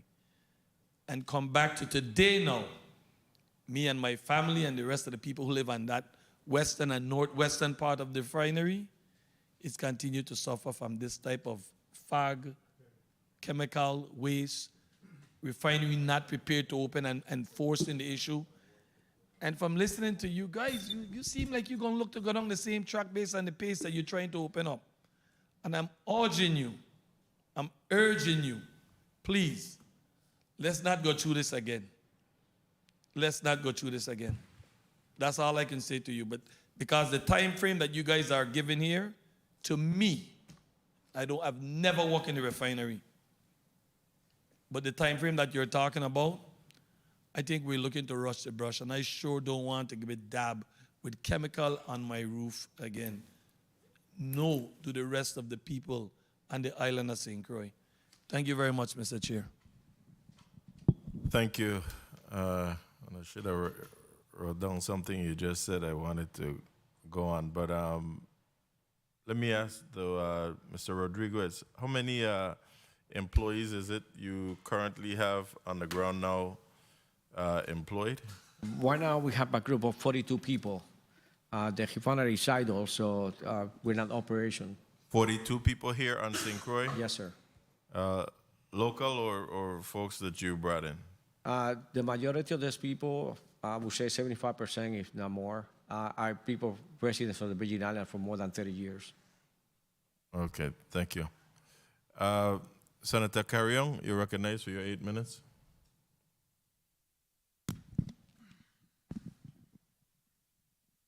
Thank you, and good afternoon, Mr. Chair. Good afternoon to my colleagues, and good afternoon to testifiers this afternoon. Good afternoon. Clearly, there's a bit of unanswered questions here today. Hopefully, we get some answers, continue getting some answers. Let me see where to start. I think one area of concern for me is with the consent decree. Mr. Simon, good afternoon to you, sir. Good afternoon. You stated in your testimony the role of the PFA. You monitored the bankruptcy proceedings, and you are responsible for the compliance portion of it. Do you have any concerns after monitoring the bankruptcy proceeding? Do you have any concerns at all with the process? Good afternoon, Nathan Simmons. Let me just clarify. We monitor the compliance with the agreements on behalf of the government. Correct. Our monitoring of the bankruptcy proceedings has been done through the government's legal counsel, and they provide us with information, but we're not actually sitting there doing the monitoring. But Attorney Walker can give more clarity in terms of the bankruptcy proceedings and exactly how that has impacted on the government. Attorney Walker, from the government's position, since you represent and you've been monitoring, are there any concerns of the whole proceeding process? What's the government position as to the new owners and this transition? I can only speak for the PFA. I'm not, I can't speak for the entire government or any other agencies or departments. The bankruptcy proceeding was conducted pursuant to bankruptcy procedures. The particular bankruptcy judge in this proceeding is very knowledgeable and well respected. There is nothing that I observed in the proceeding that was unusual or gave me any cause for concern from a legal perspective. And with regards to the Clean Air Act consent decree that has been modified from one owner to the next, and now we have a new owner, what happens now in regards to that from your point of view and your knowledge? The consent decree is still in place. The refinery is still in shutdown. The Port Hamilton would have to do whatever it needs to do with the EPA to persuade or to assure the EPA that the refinery would operate in a safe manner to be allowed to restart. So that's an entire process. The EPA is represented by the Department of Justice. I know that they are also actively monitoring everything that is happening. And I feel comfortable to say that with that level of monitoring, that, when the refinery restarts, it would be restarting in a safe manner because they would have to convince the EPA that it would operate in a safe manner. Well, thank you for sharing that. Now, from the letter that was presented by and read into the record by the Commissioner of the Department of Planning and Natural Resource, there seemed to be a lack of communication between the new owners and the department. Mr. Rodriguez, I think a fellow colleague, was questioning previously with regards to that. Why is the lack of communication with the department, the local department, that has the responsibility to be able to monitor the refinery? And it's Again, Fermin Rodriguez from PHRT. Really, there's no lack of communication. Right now, the refinery is in idle condition and has not changed. There's no operational items right now. We keep monitoring the units. All the monitors that we have for now, their information gets to EPA. That information is gathered from EPA to DPNR. If we had to establish a direct transfer to them, we could do that. Is there any hesitation, or let me word the question this way, is Port Hamilton and Transportation willing to link DPNR just as EPA is linked on monitors? Absolutely, yes. Okay. Will you do so? Yes, sir. Now, in the commissioner's letter, you said DPNR has not received any correspondence from Port Hamilton Refinery and Transportation, LLP, with respect to the plan outlining the steps that will be taken to resume those activities. That's with the refining operation. What's the status on that, and why hasn't the Department of Planning and Natural Resources received the plan outlined with regards to your restarting? The plan that was outlined was issued last year, and it was make it public to everybody. That plan has not changed, and it will change when we get the funding to start inspection or not. So it's your position, sorry to interrupt you, is your position that the same plan that Limetree Bay Refining had is the same plan that you will use to restart? All up to the point of preserve the unit in a safe condition. Once we define the actual engineering or not, that plan will be modified. At that time, will be published. So there is a modification to the plan that has to be submitted? There will be a modification to the plan because we are going to be opening all the equipment for inspection and recommissioning. So yes, will be one. But that plan has not been formalized. Has that modification been done yet, or? What's that? The modification, has it been done yet, or? No, it has not been done yet. Okay. Have you copied DPNR with notice and documentations that you have sent to EPA? A lot of documentation have been sent to EPA. I cannot recall which one.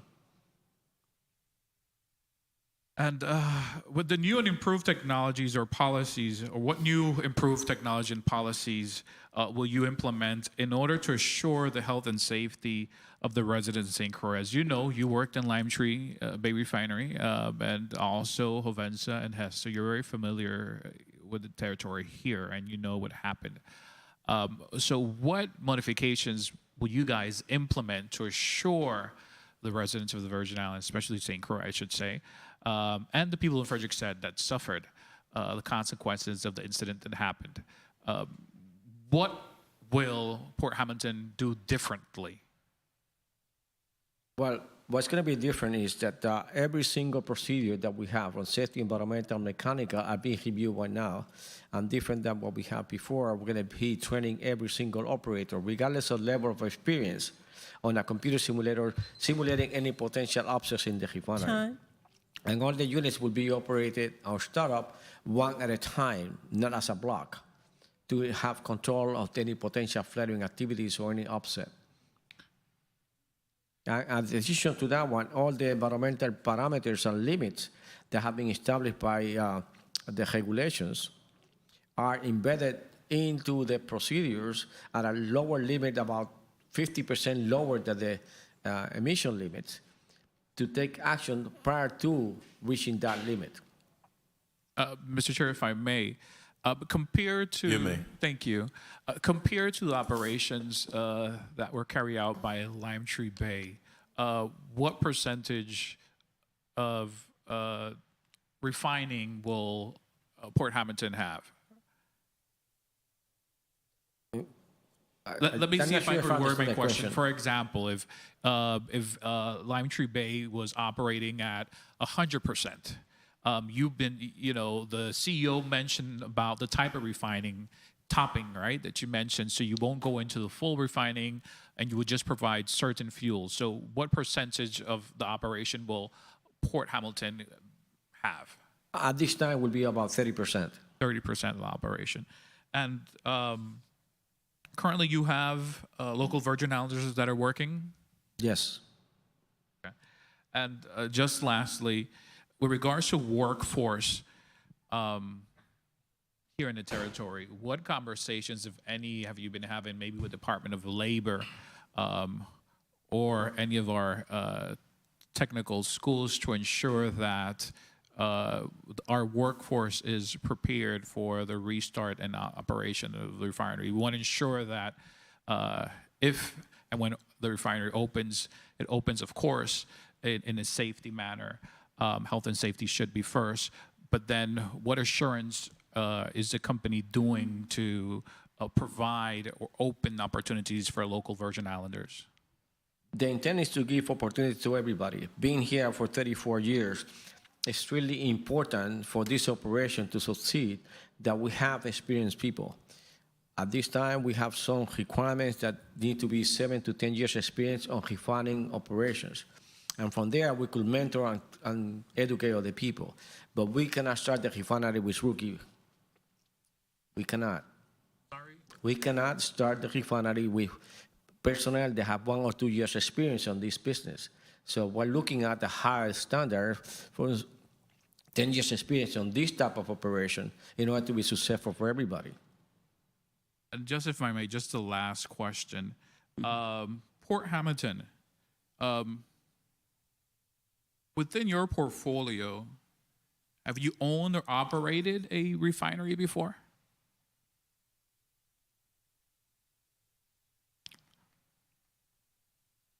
Is that question directed to me, sir? Port Hamilton and transportation. Right. No, it's just that Fermin Rodriguez, who is also with Port Hamilton. So I wasn't. So it's a question directed at me, sir. Port Hamilton itself is obviously a new company, and at the moment, I mean, there's obviously a team that, as Mr. Rodriguez said, I think there are 42 people. I think he said the minimum number of years experience. 28. 28 years that are at the refinery at the moment. And I mentioned that we are seeking to capitalize the entity in order to get restarted. And the people that we're discussing with have refining experience, global refining experience, and have been in the business for a long time. And there's a process that's going on, and we're looking for people that share our belief that the most important feature of running the refinery has to be the safety and the environmental considerations.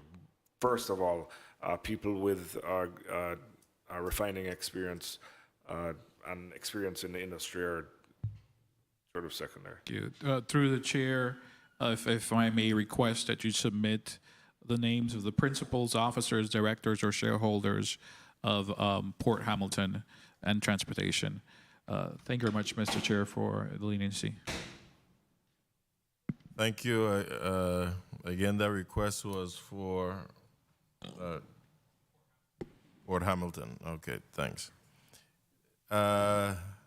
Thank you, Senator Carrion. Before we move to the Senate Secretary, prior to the reopening in a safe and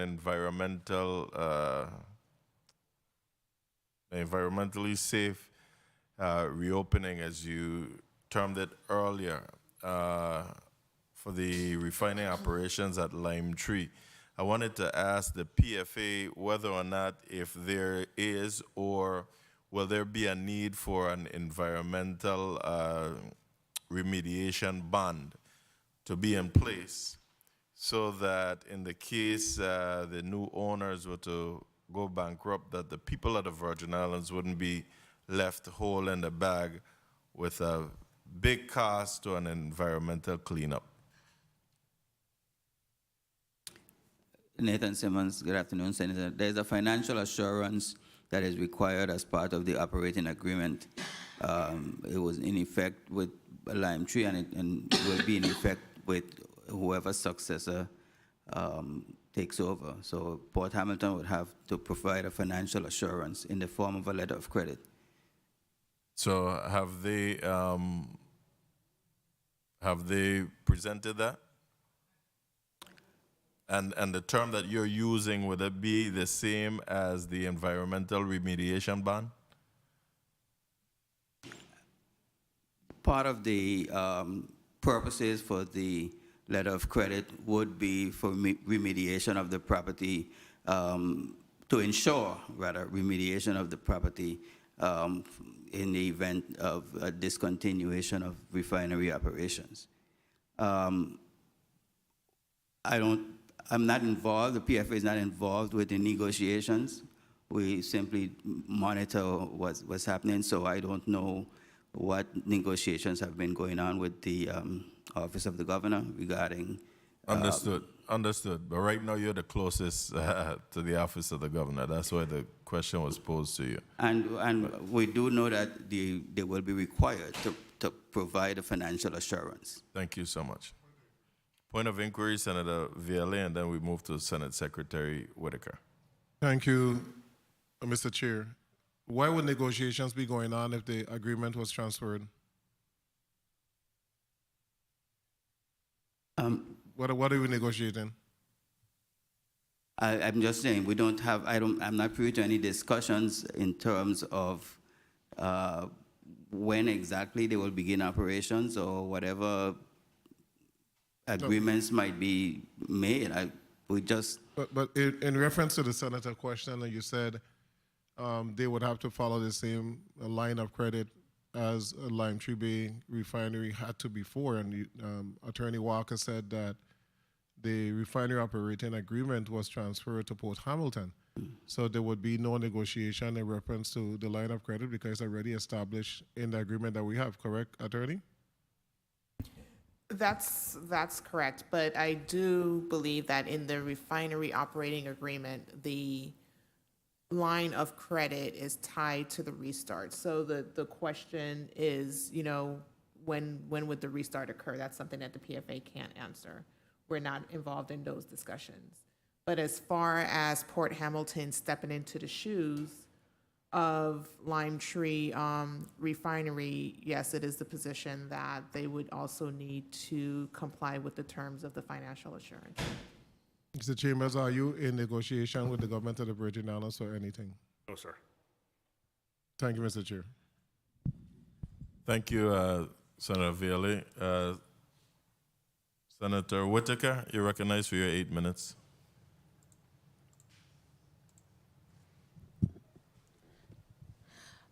Good afternoon, Chairman.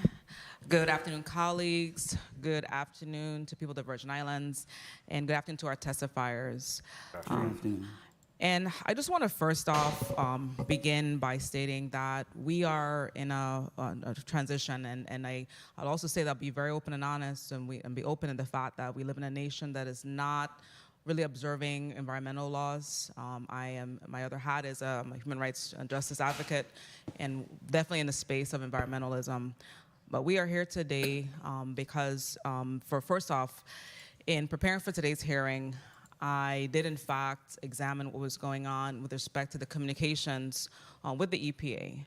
And also, of course, we don't have DPNR here today, represented by Commissioner Oro, but he did in his letter, as read into the record, as also my other colleagues share, indicate the frustrations experienced on the lack of communication since about May of this year. And what that really lends itself to is really in terms of if we're set to reopen and we want to push really to have a quick restart, we have to have these things in place. We hear about the safety, we hear about it, but our people have been impacted over many years. And of course, we know most recently with the egregious emissions that were not only from Limetree, but also from one of our local entities, particularly with waste management. My question really starts off with essentially, what is the timeline of the response that the EPA issued back in March? When do you expect to respond to them? And and will you be briefing this committee, well, this body rather, and the public as to your responses to the EPA questions that, of course, as the EPA outlined, that don't take any proprietary information into account? What is the timeline to respond to the EPA's concerns? Fermin Rodriguez, it's if I answer that question. Yes. Right now, I will speak. That document is being validated, and the submittal to EPA will be next week, and DOJ. Okay. And I think what would have been important to have here today would definitely have been an EPA representative to give in more clarity in that process. How familiar, who on your team are experts in the Clean Air Act or the policies around pollution? Your experts, do you have anybody on staff? And Yeah, yes. just to say that this is Charles Chambers here speaking.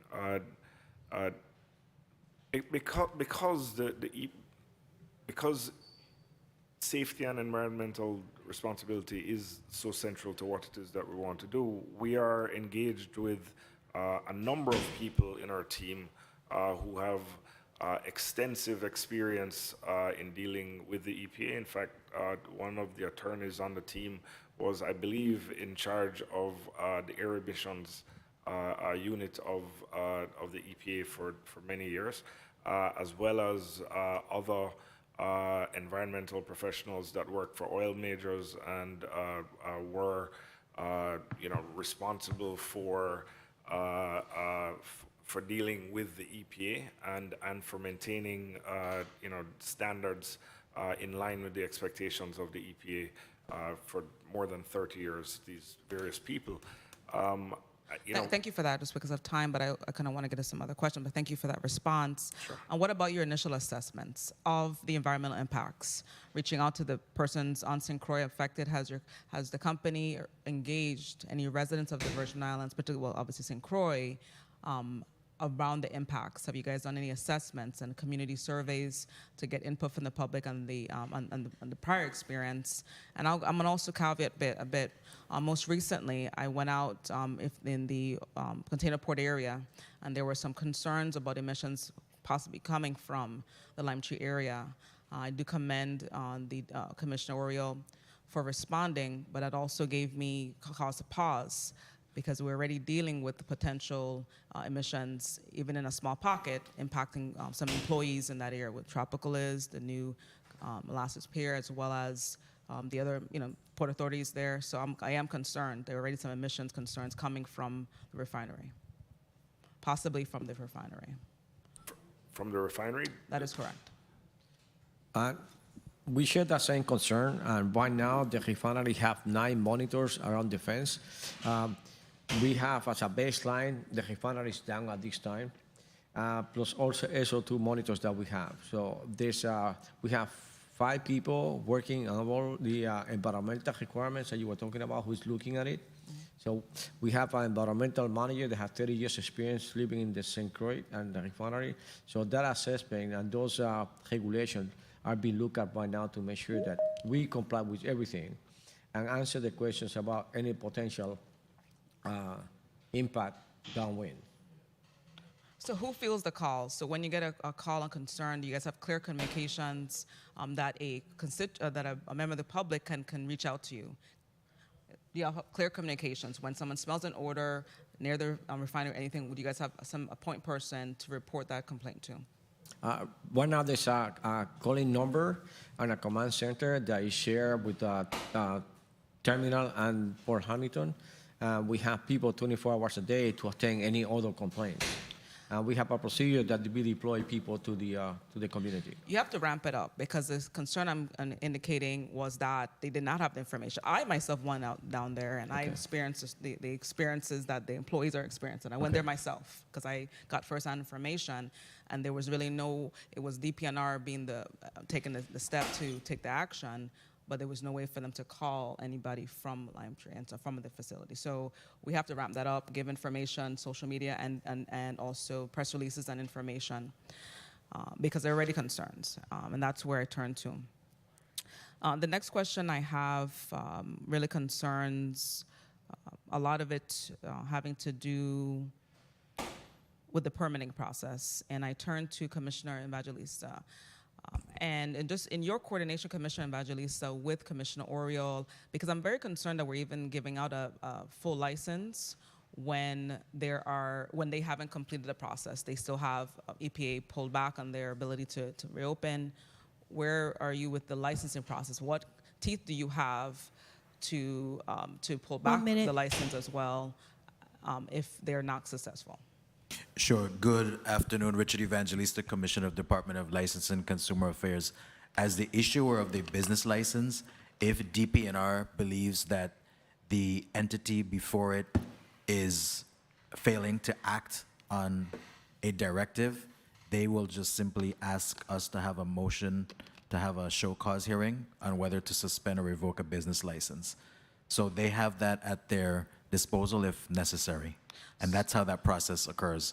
But as relates to the issuance of the initial business license, it's like any other entity. They get approved by DPNR, fire, health if necessary, Office of Lieutenant Governor. And once those regulatory requirements are met, then the business license is issued. And they do have, I have those documents to substantiate that they did meet those minimum requirements to get the business license. Am I close? My time is called. If I close. And I wanted to turn, I heard my colleague. You want to conclude? Time. Thank you. Thank you, Chairman. And to conclude, because I heard my colleagues, I have the first-hand answer about your engagement with the workforce development. I am the committee chairwoman of education, but I also sit on the CTEC board, and we have not had any engagement. The school has not, the Department of Education has, and the CTEC board, and I think that's a very valuable question. If we're going to get serious about this, you have to make contact, and I can certainly facilitate that so that we can ensure that the persons are qualified and the persons get the training. But it hasn't happened, and I'm really surprised, because I think a part of your model and business model should be engaging with the community, getting their feedback, what's coming into their community and what you're going to do, but also being serious about already engaging the workforce development entities.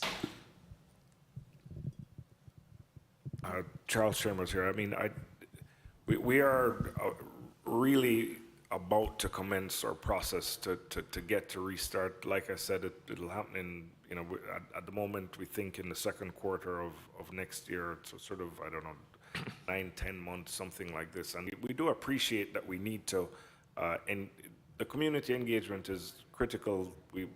We appreciate that it's required, and you can. Thank you very much for the offer. I mean, I'd really like to get in touch with you and to commence the process. It's very important for us, and we understand what it means. And just finally to say that, obviously, as we see it, we are regulated by the EPA and by the DPNR, and we have to be in complete compliance with those bodies in order to get the refinery restarted and to operate, and because safety and environmental consciousness are so critical to who we are and who we see ourselves as, we expect to do not just what is required but more. And we're really looking forward to getting the refinery restarted and to being incredible citizens, corporate citizens, in the way that we have an opportunity to do for the people of the Virgin Islands, and thank you so very much. Thank you, Chairman. Thank you. Thank you, Senator Whitaker. As I sit here and I listen to the discussion back and forth, I truly believe that business transactions and negotiations of the government, especially on behalf of the people of the Virgin Islands, should be clear. And it's funny that when I asked about the initial deposit for the refinery, we were told that $3 million was deposited by West Indies Petroleum. However, in the back and forth, people were trying to figure out, well, who's the owner, West Indies or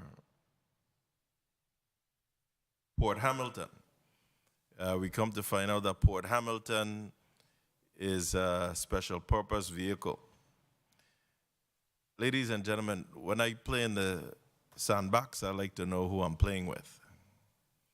And we are asking for a listing. Let me ask, the list that we asked for, were you able to get yet? I can't recall your name, I'm sorry. Charles Chambers. Mr. Chambers. Yes, sir. From Port Hamilton. Were you able to secure that listing? No, sir, but I will provide it as I said I would, sir.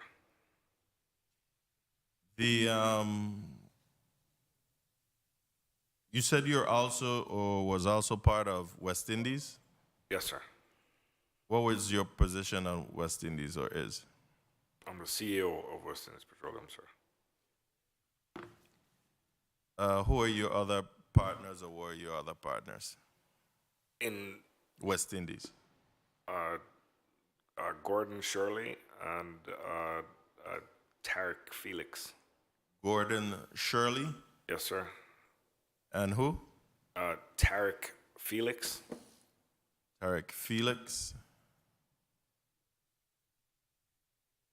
Who is, you had other board members, directors? Directors, yes, sir. We have other directors. Eric Evans. Well, so there are two other shareholders, and we're buying their positions, sir. So those two other owners are Courtney Wilkinson and John Levy. And what's the status of West Indies Petroleum now? In terms of what, sir? You're still operational? Yes, sir. And the two names you just called, John Levy and Courtney Wilkinson, No, they're sir. still board members? No, sir. When were they separated? I'm going to say February of 2021. Was there a breakup or something in this, or what was the decision for the separation? They were voted off of the board, sir. And Mr. Walker, you said you're also part of West Indies? Yeah, West Indies Vice President. West Indies Vice President. And I'm asking all these because I do background research on individuals, and when I could see people charged with larceny, I could see people charged with cybercrime, I could see inquiries by the Integrity Commission for breach of authority with several things, then it gives me pause. And that's why I would like for us to make sure that the business transactions of the people of this territory is clear and understandable to everyone. Again, 3 million wired from West Indies Petroleum, and apparently this was on behalf of Port Hamilton. Well, it was behalf. It was on behalf of Port Hamilton. Port Hamilton wasn't created at that time, sir. So the deposit was made, and through that deposit we entered into the process to be a part of the bid. So Sorry, go ahead, sir. I am sorry as well. You may finish. Oh, okay. Go ahead, sir. At what point was Port Hamilton Refining and Transportation created? That vehicle was created, I believe, after after we won the auction, sir. I believe it was created after the auction. Maybe it may have been created slightly before we won the auction, but around the time of winning the auction. When did you seek a business license in the U.S. Virgin Islands? Well, Port Hamilton, shortly after it would have been incorporated, sir. Okay.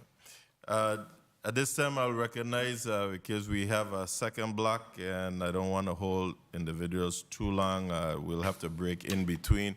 But on St. Thomas, we have non-committee member, Senator Janelle Sarro. You're recognized for your 8 minutes.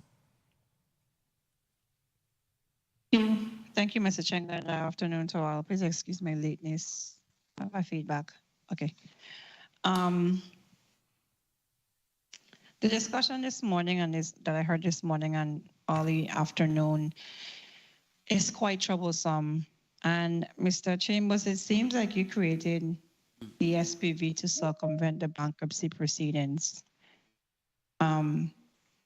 And then I heard someone asked you who are the 5 companies, and you were unwilling to disclose who the 5 companies were. And I hope that your denial to do such is not because you're trying to hide the identities of those involved in those 5 companies. But your responses today, and I'm not anti economic development, but your responses today is troublesome for members of this body. And I initially voted for the refinery in the 32nd legislature. And over the years, I've become very conflicted in my support and vote of the refinery due to the environmental hazards that it's caused. You usually find a refinery near brown and black communities. And St. Croix has the 2nd largest oil refinery in the United States and the 8th largest in the world. And we have damage to Croix Lagoon. We have the cancer registry cannot be quantified as yet, but the impacts and the amount of cancer patients and the rise in cancer that we've seen has been troublesome as well. Damage to the aquifers, the Croix Lagoon, and for much of the territory's history, the refinery has underwritten our financial future, from the rise in the middle class to supporting new schools, Good Hope and Country Day, and people having a new, well-paying job. So because of the economic benefits of the refinery, for much of the history, we've turned a blind eye to the environmental impacts of the refinery. And we all know the refinery, we gave away Croix Lagoon. The refinery profited from colonialism because states were subjected to tariffs and quotas during the OPEC crisis in the 1970s, and the territory was exempt from those. So we were able to bring oil to the Virgin Islands through a backdoor deal that exempted the 5 territories, well, except Puerto Rico. And that oil was able to ship up to the eastern coast of the United States, and we continue to fuel that type of oil. So it was established before the Environmental Protection Agency, before the Clean Air and Water Act, and we're seeing the ramifications of that. And if you are going to invest in this refinery, you have to be a good corporate citizen. And my posture on the refinery is not the same for public consumption, for the public to know. I don't know, with all the green energy jobs that we're seeing, how can we reimagine the refinery into something more environmentally safe? We have Teslas and we have so many things happening. I'm sure we have green energy investors. And we're sitting here today with a company, with you, Mr. Chambers, you own 42% of this company. And you have indicated that you're looking for capital, but I am fully aware that investors have approached you to finance the project, and you have basically denied their help.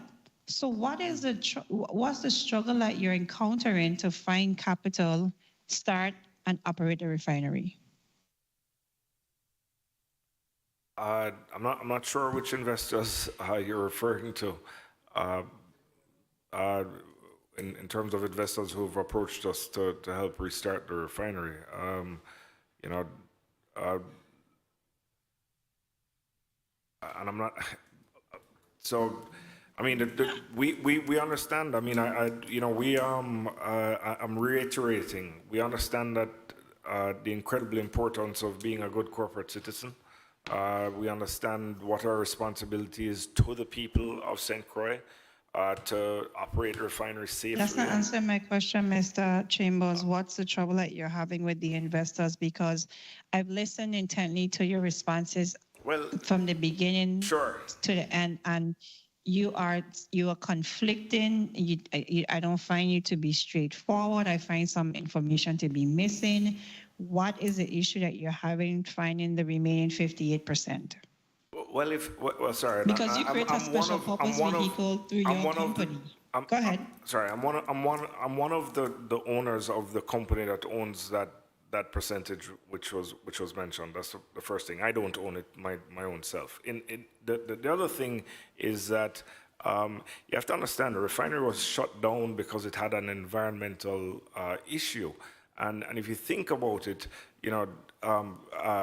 6 months or 7 months after it was shut down, or 8 months, really you just had two bidders. One bidder at $20 million and another one at $20 million. I mean, for a refinery where people had spent $4 billion investing in it.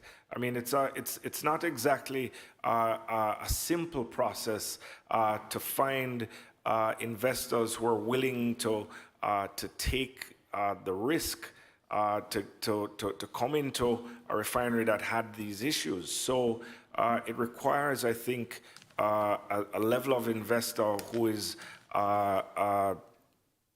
technically competent and comfortable with making the investment and has the capital in a real way to get it restarted. Not, I don't know. I mean, maybe, I don't know, somebody today Okay, said... let's go back. What's your strategy to raise capital? What's the plan to raise capital? Is it through a debt strategy? Is it through a what? I'm sorry? A debt strategy. It's a combination of debt and equity. We're looking... Okay. Yes, ma'am. So if you're using a combination of debt and equity, you're aware of the interest rates? Yes, And ma'am. a tremendous risk. 1 minute. So, and given the boom bust cycle of the oil and gas industry, so given that plan that you said that you're going to use, which lender would be interested in lending under such conditions? Well, I think that as I said before, people spent $4 billion improving the actual asset and making it a state-of-the-art refinery. Why it failed didn't have, in our estimation, anything to do with the actual asset as opposed to the way that it was operated. Maybe so there were mistakes, I think, that were made in that regard. But there is a unique opportunity right at this moment to restart it in a safe and environmentally No, hold friendly on. way. So I already concluded that I have grave issues with the environmental impact that the refinery has had on St. Croix. And we talked about debt strategy, and I asked you which lender would lend you anything under those conditions. So your other part of your answer was also equity. So what sort of equity structure are you looking at that would make sense to you? Well, there's a certain amount of equity. Well, we've already invested equity, but there's a certain amount of equity that does need to be found in order for the debt to come along. I think that's a relatively standard way of capitalizing a project. So let's go back now. So what would it cost you to what would it cost you to bring the refinery online? I mean, I think it needs to be made clear that the refinery was started with all of the units sort of at the same time, which is what Mr. Rodriguez was Mr. Chambers, speaking what to. would it cost? What would it cost you to bring the refinery online and obtain a PSD permit? Tell me the cost. What is your cost estimate? We expect that we're going to spend somewhere in the region of $200 million to get it restarted. Okay, and then what sort of capital outlay you believe is necessary to cover the first few years of operation until you exceed the break-even point? What sort of capital outlay you mean for like maintenance and I'm sorry. So we intend to start. Yes, and costs associated with that will allow you to function until you pass the break-even point. What's that amount? Well, that $200 million is expected to allow us to restart the refinery in a topping mode, which is at a much lower level of operation. Where, as the senator asked earlier, we would be producing a significant amount of bunker fuel, which there is still a very wide window available for that market, and we would probably be operating. So what's the amount, and who are you? Have you identified who would be your primary customers? Yes, ma'am. We're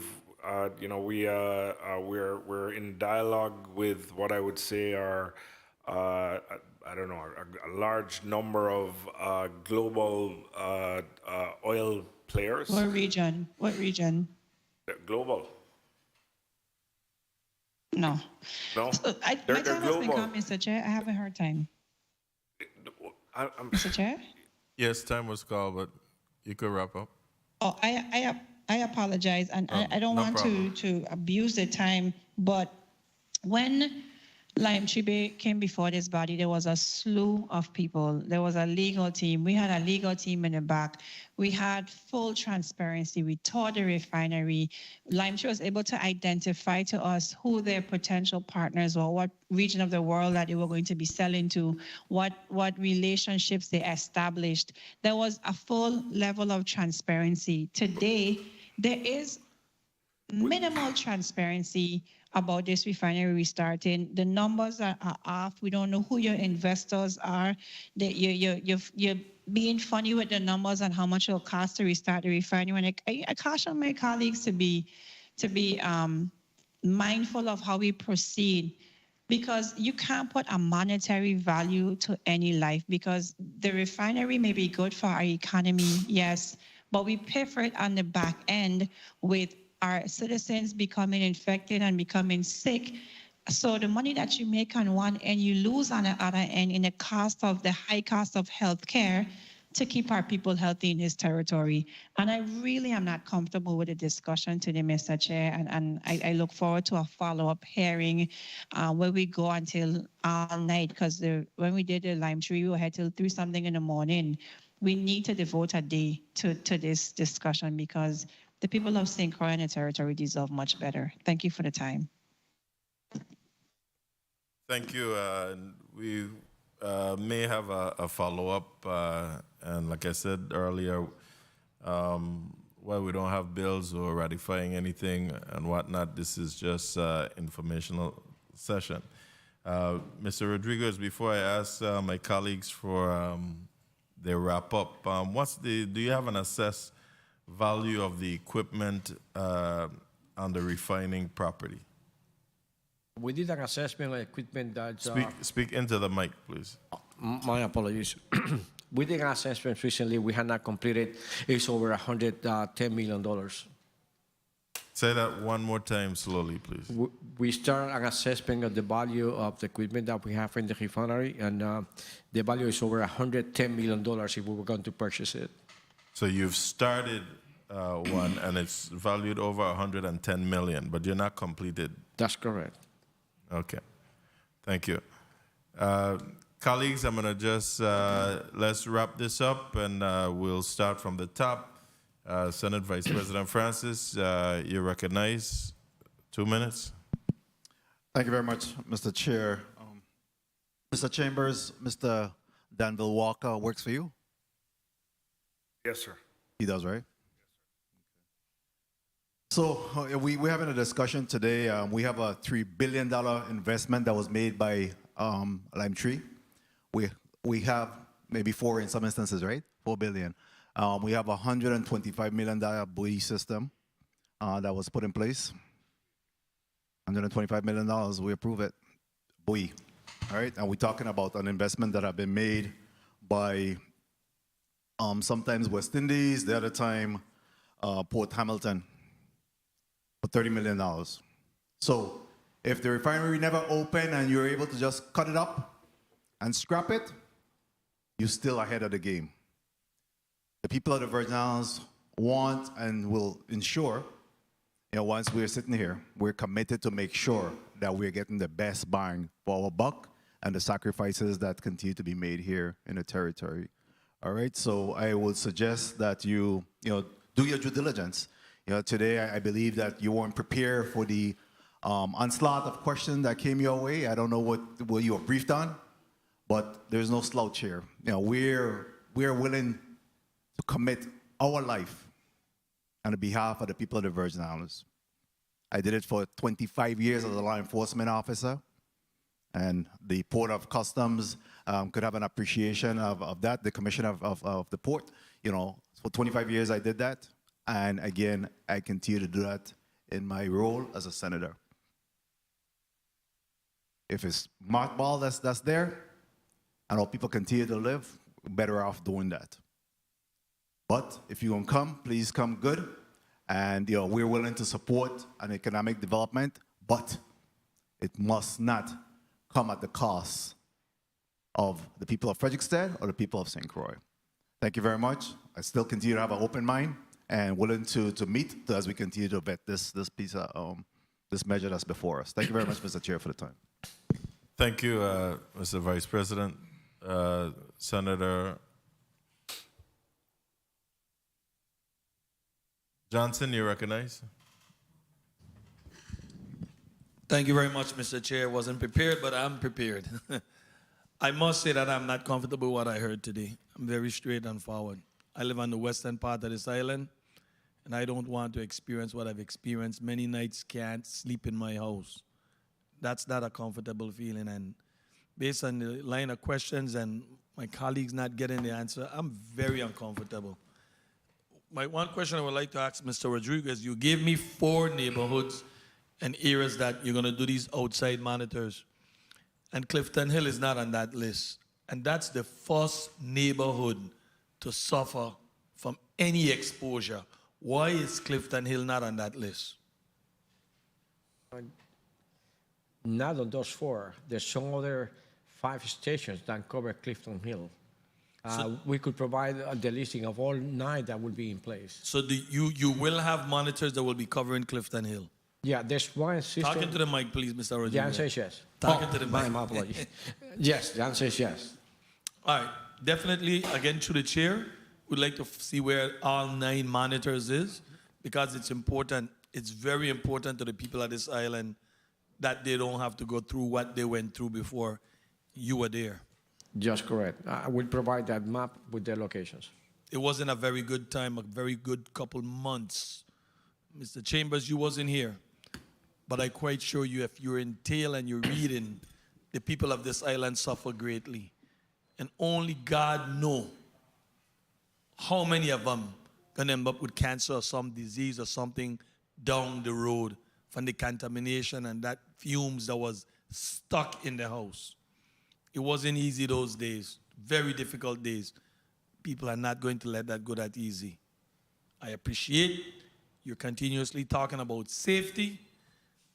Talk ain't gonna just be it. You gotta put that box where that money is, put your mouth where your money is. Thank you guys very much for your testimony. Thank you very much, Mr. Chair. Thank you. I'm sorry, Vice Chair Potter, did you have a follow-up?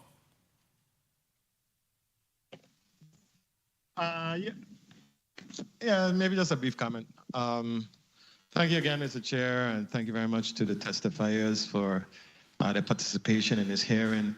Well, a question, I think I'm not alone in saying that the meeting today really left more questions and answers in the minds of my colleagues and I. And I'm not going to cast a final judgment on the process. I still have an open mind regarding this initiative, but it is my hope that as we move forward in this process and as we have a follow-up session, that Mr. Chambers, you and your team will be here much more prepared to share with us, key and concrete information relative to this very important entity. I mean, Limetree was an economic driver in the community. We also had some significant environmental issues which affected, the health and safety of the residents in St. Croix. So you have to understand why we would be proceeding with a level of caution regarding your statements, and as far as Port Hamilton, the new kid on the block, doing things differently from an environmental standpoint. It is my hope that the next time we meet, you will be able to persuade us that you have the financial capacity as well as the technical capacity to assume the ownership of the Limetree facilities, and I wish you the very best of luck in that regard. Thank you very much, Mr. Chair. Thank you, Vice Chair Potter. Senator DeGraff, you recognize for your closeout, 2 minutes. Thank you, Mr. Chair. Good afternoon, everyone, again. Final question, Mr. Chamber. In terms of if you were to sell the company right now, what would the government get?